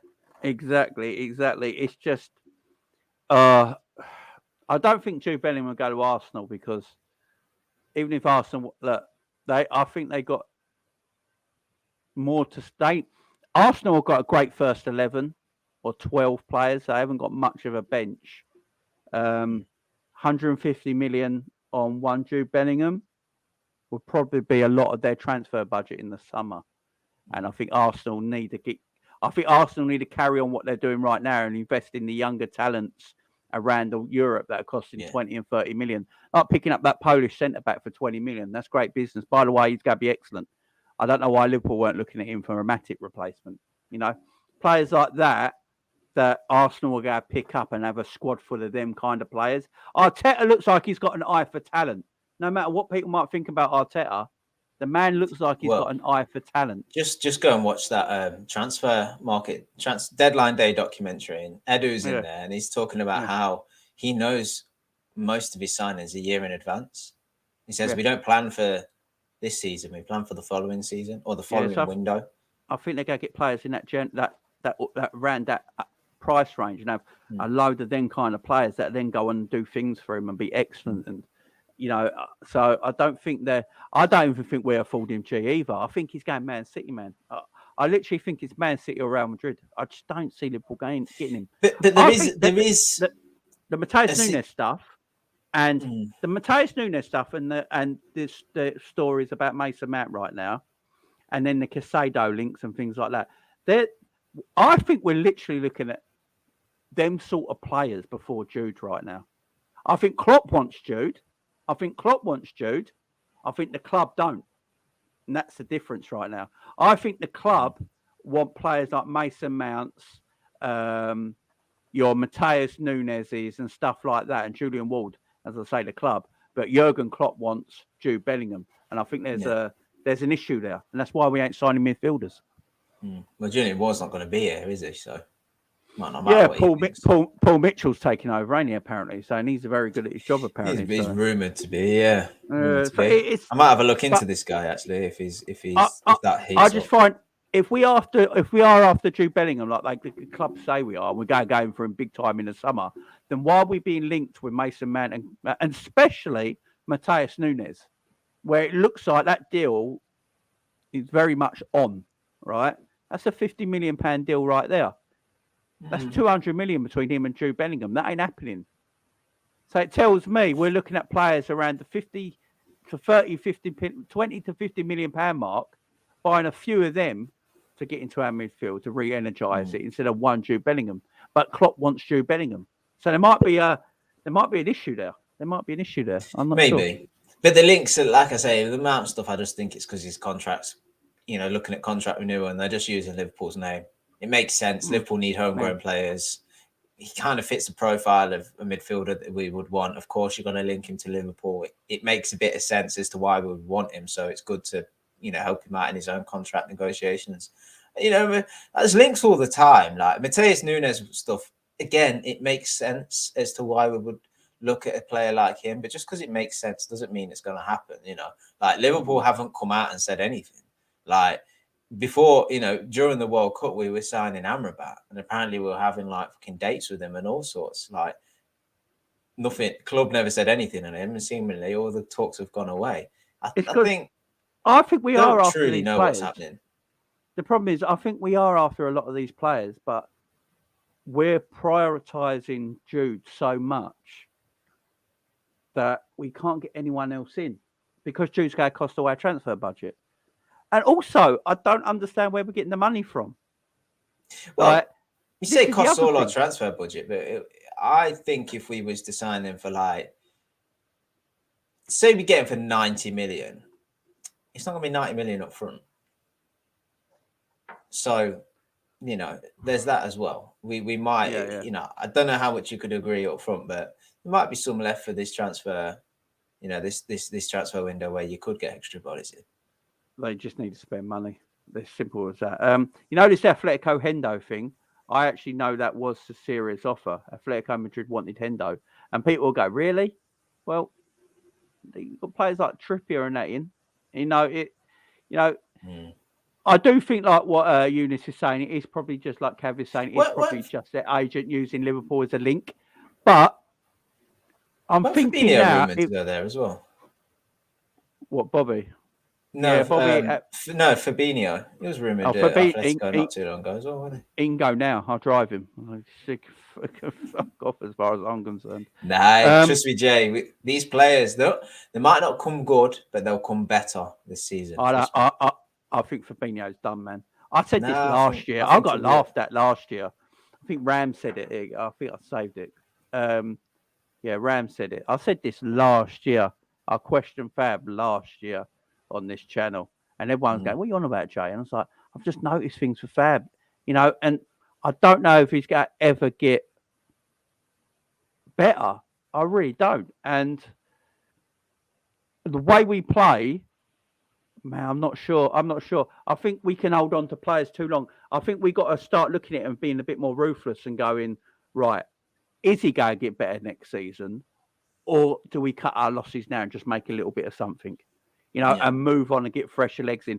Because if you take the risk and keep him and you still got this Fabinho next year, then we're in trouble again. Maybe the club needs a bit. Maybe we have to be, like Klopp said. Klopp said the other week, we have to be more ruthless in the transfer market. And he's probably right. We have to be more ruthless and go for players that we probably wouldn't go to for normally. So how many times do we let a player go to another club and go, yeah, well, we really like him, and then apparently make a bid or something? It's like this Mateus Nunes stuff. It makes no sense to me. He goes to Wolves because we weren't convinced on him, and it was a bit of a risk. Then we go, oh, he's actually a really good player. We'll go back in for him. Why don't you just fucking buy him? Take the risk. And then it's strange because he's not. And then Jurgen's not in this trees, position. either, has he? Yeah. And then Jurgen's not in this position. It's just. Oh, it's getting dark. That transfer policy is mad. We go back to it though. Like in the summer, we just come off the back of a season where we were in for 4, trophies. I know you had your reservations about Fabinho, and a lot of people did. To be fair, so fair play. I mean, I can't really remember what I thought back then. I was too raveled up in the excitement of going for 4 trophies that I didn't really think about it. But I guess there were telling signs that he might have a bit of a fall off. But even so, no one expected this level of fall off. And then, bad. We should have expected the injuries, yes. But did we expect, Henderson to be so bad, Fabinho to be so bad? Thiago's looked average to good in some games, and then you think about everyone else. Trent had a terrible first, season up into the World Cup. Virgil's not been particularly good in moments. Nope. It's everybody really, isn't it? But mainly the players have let him down. Yeah. There's no doubt about it. We said it earlier. But then players have let Jurgen down at the same time. Yeah, but then I'm thinking in the summer, we all knew we needed a midfielder. But if they weren't convinced on Nunes, I'm like, okay, fine. I get that you'd need to be convinced by a player. And that's saying you're convinced by a player is different to saying number one target. Because you want your number one target, but if you're not convinced by the rest, well, sometimes it is smart to not sign them, because we had bodies, we had midfielders. They did well enough to go for 4 trophies the previous season. If you think about natural decline in a footballer, think of it simplistically. Okay, if they can't do 4 trophies this season, we should still be getting, competing for the league at least, and maybe a domestic cup or something like that. But they can't, they're miles off of that. So I don't think it's fair to say they should have just took a punt, because we're saying that in hindsight now because we've seen how the season's gone.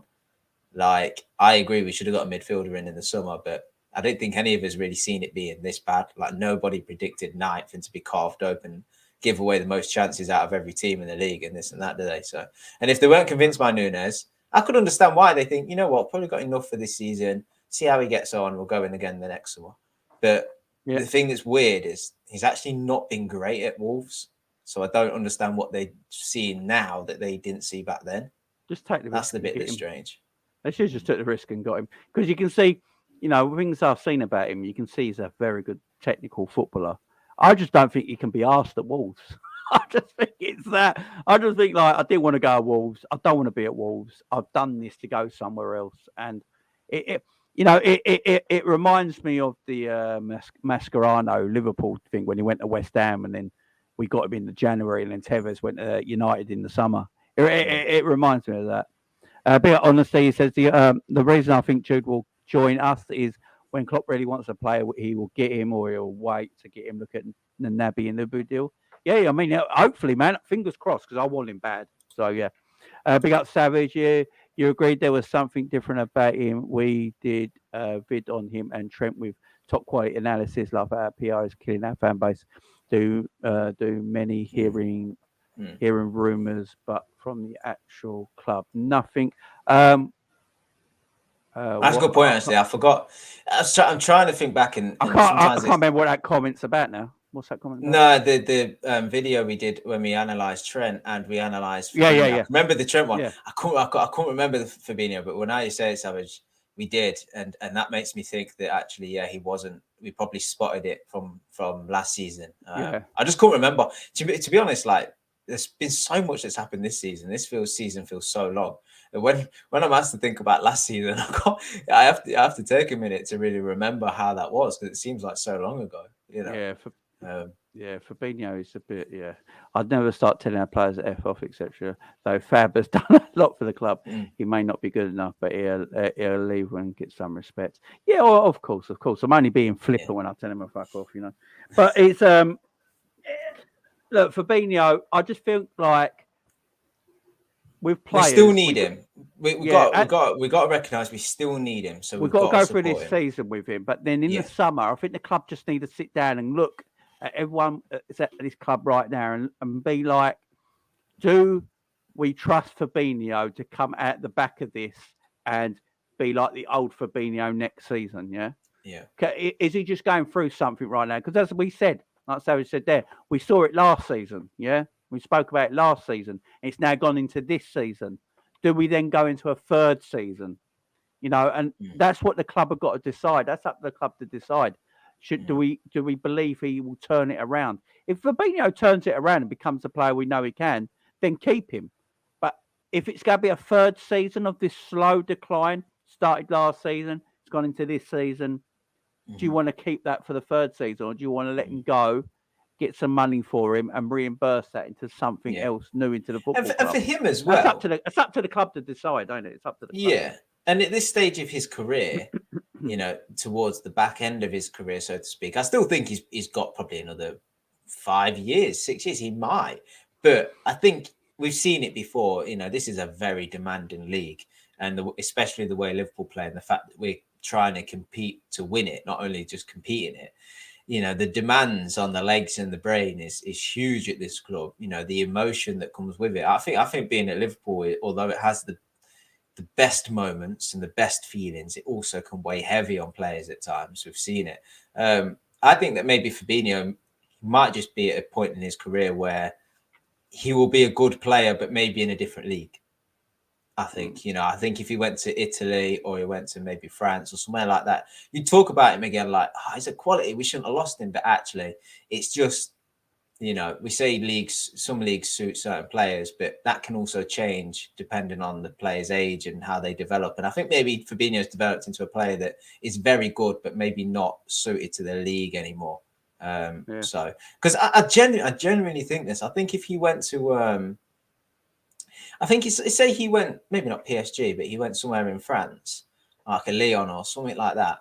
And I think at some point you'd say, oh, Fabinho's playing really well. He's not back to his best, but he's picked up really form. He's really picked himself up. And you're thinking, wow, he's one of the best, you know, DMs in the world again. You know, there's not too many of them, to be honest with you, but he's one of the best. But yeah, he is, because that league and that team now suits him, whereas Liverpool is very high demanding, and maybe, you know, it's just not fit for him. But it's going to be a very difficult thing to assess, to be honest, because like you say, in the summer, they definitely need to question it and decide.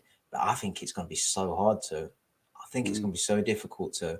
And I'd lean towards, if you're unsure and you can get the right money, then maybe it is that he moves on. Because Bisetic, I'd like to see get more game time, to be honest. I really believe in this kid. I've seen enough of him and his skill set to think I'd really like to see him get a good opportunity now. And then think about maybe someone to come in and support him. You know, support him, either be a backup to him or be slightly ahead of him. But that enables you to give Bisetic, you know, sort of tailored minutes to aid his development. But It's a difficult one for Fabinho. It's sad. So I said this before. It's sad when you see, these players that brought us so much kind of have these wobbles because you're not too sure whether it's a wobble or bad form or whether it is just a natural decline. I think it's really difficult to assess when the team's so bad overall. Like the whole team hasn't been great. Like if it was just Fabinho that wasn't great, you'd be like, okay, yeah, then it's obvious, but it's not. And you wonder how much of this is just like systemic in the whole squad. It's just like we were talking about Salah, weren't it? Really? Yeah. It's like Savage says. Yeah, biggest problem is we have the exact same thing with Salah. So it's definitely interesting because one's going to generate a lot more money. Exactly. It's the same everywhere, man. We just look the Fabinho. Like I'm not saying this is one bad season for Fabinho. If anyone's been watching my channel, I said this last season.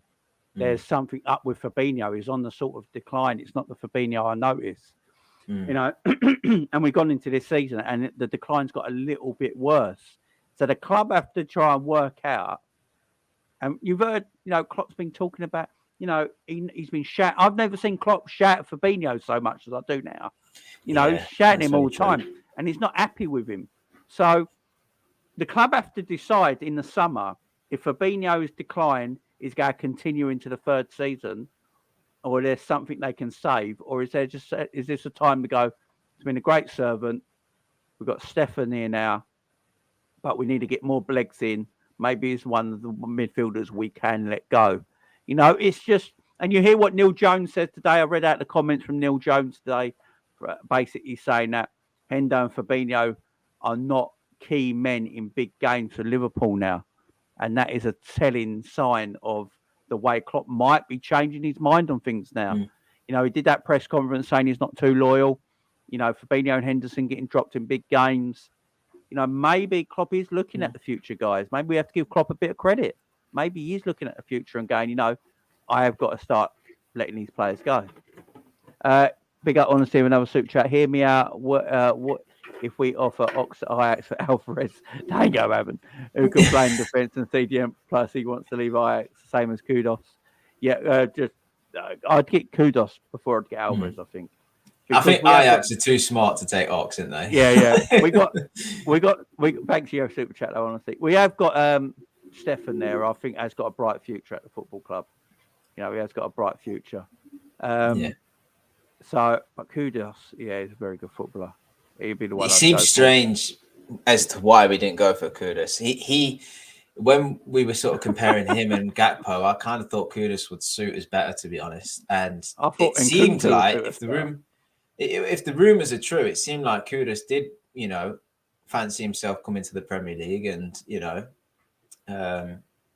he seemed like someone you could get out of Ajax for about the same money as what you got Gakpo for. It seems strange, that one. I really thought that he would suit us better, but you never know. He might be one of them players that just rocks up at like friggin' Everton next season or something like that. It's like Patsy Everton thought it was amazing. He ends up at Leicester and not doing too well down there. So. Shocking. Sometimes leagues can be deceiving, can't they? Exactly. Everton have got a midfielder, I do want. Onana. Yes. He is a player. How is it Everton? I don't know. By the way, he ain't going to be at Everton next season. They're going to be in the Championship. So that's just, I'd be all over it. If I was Liverpool, we haven't bought an Everton player since Nick Barmby. That's really pissed them off. Watch Everton get relegated and buy Onana. Because he's a player, man. I don't know how Everton got He ain't a football player, though. I'm telling you now. He's a basketball player. He ain't a football player. I don't know how Everton got him, man. I don't know. I look at it like, how did Everton fucking pick him up? But I think a few clubs will be looking at him. I think he could be one. I think he could be one that goes to a big Premier League team next summer. I really do. But guys, we're going to leave. The Gravenberch. Look, the Gravenberch. I did my thumbnail last night, guys. I always do my thumbnails the night before I go live. Yeah, I put the Gravenberch up stuff, and I was like, well, let's see if it's true. Read some things about it. Might be possible rumours. Put it out there to talk about, guys, and that's the whole point of it, just to talk about it. And then I've said already that it looks like it was all bullshit, and I was like, put my hands up. But the Mason Mount stuff, I do think if Mason Mount leaves Chelsea, it will be for Liverpool, because I don't see him going to any other Premier League side. He can't go to Tottenham because of the rivalry, and he's a Chelsea lad, so he wouldn't do that. I don't see him at Arsenal, City, or United. Liverpool makes sense. Liverpool Could go makes United. Yeah, maybe, but who have they got there? Fernandes, Eriksen, Casemiro, Fred, McTominay. Yeah, maybe. There's a conversation I was going to put to the chat, right? I forgot to say this, right? Who's actually been the better midfield signing? Fred for Man United or Keita for Liverpool? You've got to be honest. Here we go. Here we go. They cost the same amount of money, 50 odd million. Who's literally been the better signing? Keita for Liverpool or Fred for Man United? You're going to think I'm mental, right? I think, but I've often kept quiet about this because I think Fred's a good player, man. Obvious reasons I don't want to embarrass myself. I've often thought Fred's a good player. I think he's all right. I think he's decent. So, like, sometimes I watch him for United and I see like low center of gravity, left-footed, pretty like silky kind of player. I'm not saying amazing, but just like kind of. And I looked at it and thought, in the right team, he could be good. He could be actually really good. And United were a shit show, weren't they? So I just put it down to that. I thought it's not that he's crap; it's the fact that he's being paired with McTominay, and that combo is never going to be good enough for a top 4 charge in this league. I think they've both got good attributes in their own rights, but just not together. But I did think he's not a bad player, but okay, they both stay fit. They both play a 38-game season. Oh, Keita all day long. You get more out of Keita. Keita's more talented, yeah. Yeah. But as a transfer goes, for the same kind of money, I think Fred's been a better transfer, right? But when he's played, I'm going to say right now, I think Fred walks into our midfield right now. I ain't even lying. I'd have Fred over Fabinho as a DM right now. No, not as a DM. I'd have him in that midfield role. I'm telling you the trouble is he'd play in Thiago's position. That's the trouble. He's more mobile. He's actually a better footballer than people give him credit for. He played for Brazil, for goodness sake. He plays in front of Fabinho for Brazil. I mean, I think Fred's a decent player. It's just because he plays for Man United. He costs a lot of money. And we're like, why have you bought a bloke called Fred who's Brazilian for 50 million? As Liverpool fans, we take the piss. But in all truthfulness, when Fred ain't playing when Fred's playing without McTominay, Fred's actually a decent player. And it's horrible to say. Not even close at all. Fred was their best player last season. I agree. People feed into the fact his name is Fred. Like I just said, yeah, exactly, Savage. That's a very good point. I didn't think of that actually. It's true. That's sometimes how silly we are as fans. Exactly. Is like Fred is a funny name, but he's also he can't Brazilian be good because he can't be good being called Fred. You know what I mean? Yeah. He's actually a decent player. Yeah. Like Hulk. Remember Hulk called himself Hulk? Anyone watched him? He's got a bit of muscle. And he's got scores one long range shot from every season. And everyone's like, "Oh, he's a beast! He's an animal." No, he's not. Go watch it. No, he's literally dog shit. Yeah.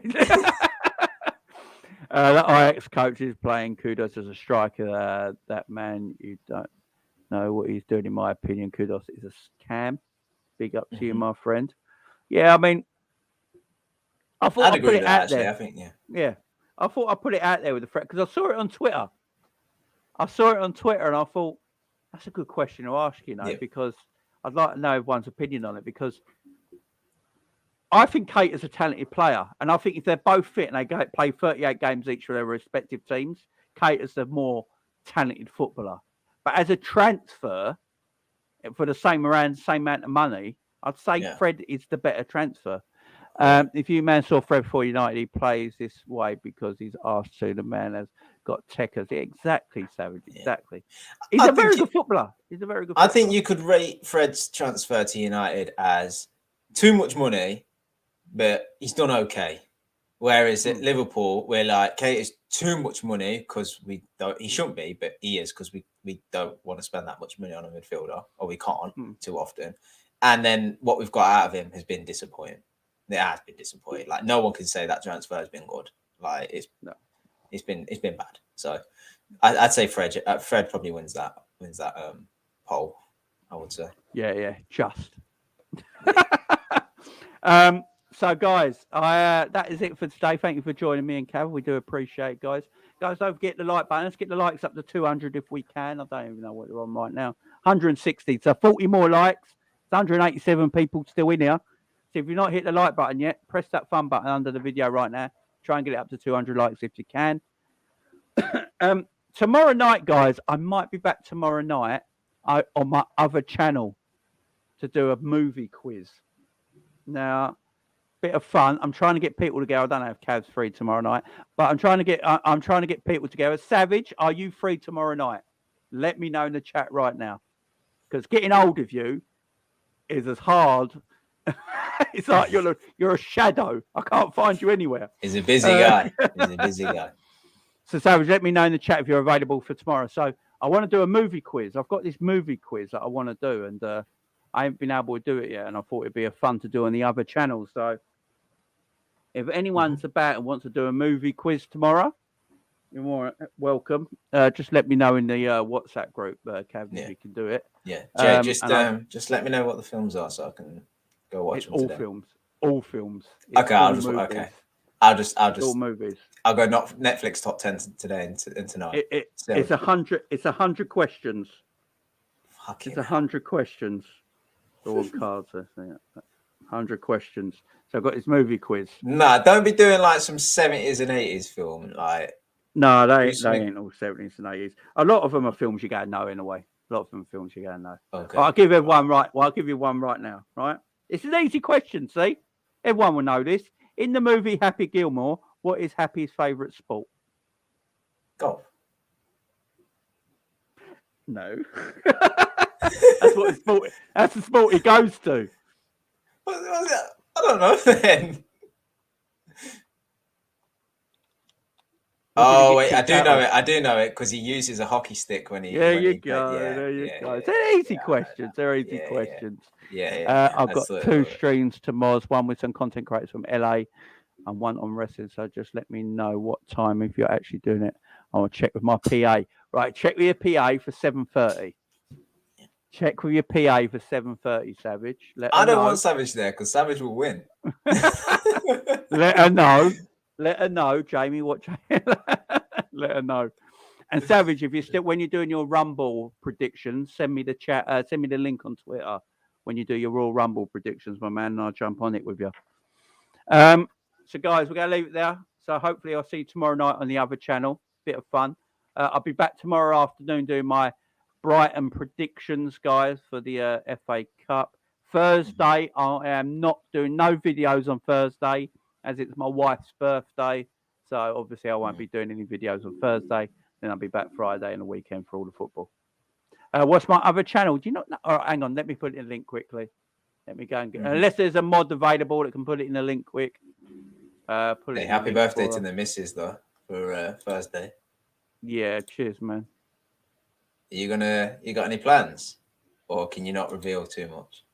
No, we're gonna go like meal, cinema, or just like nice. Real.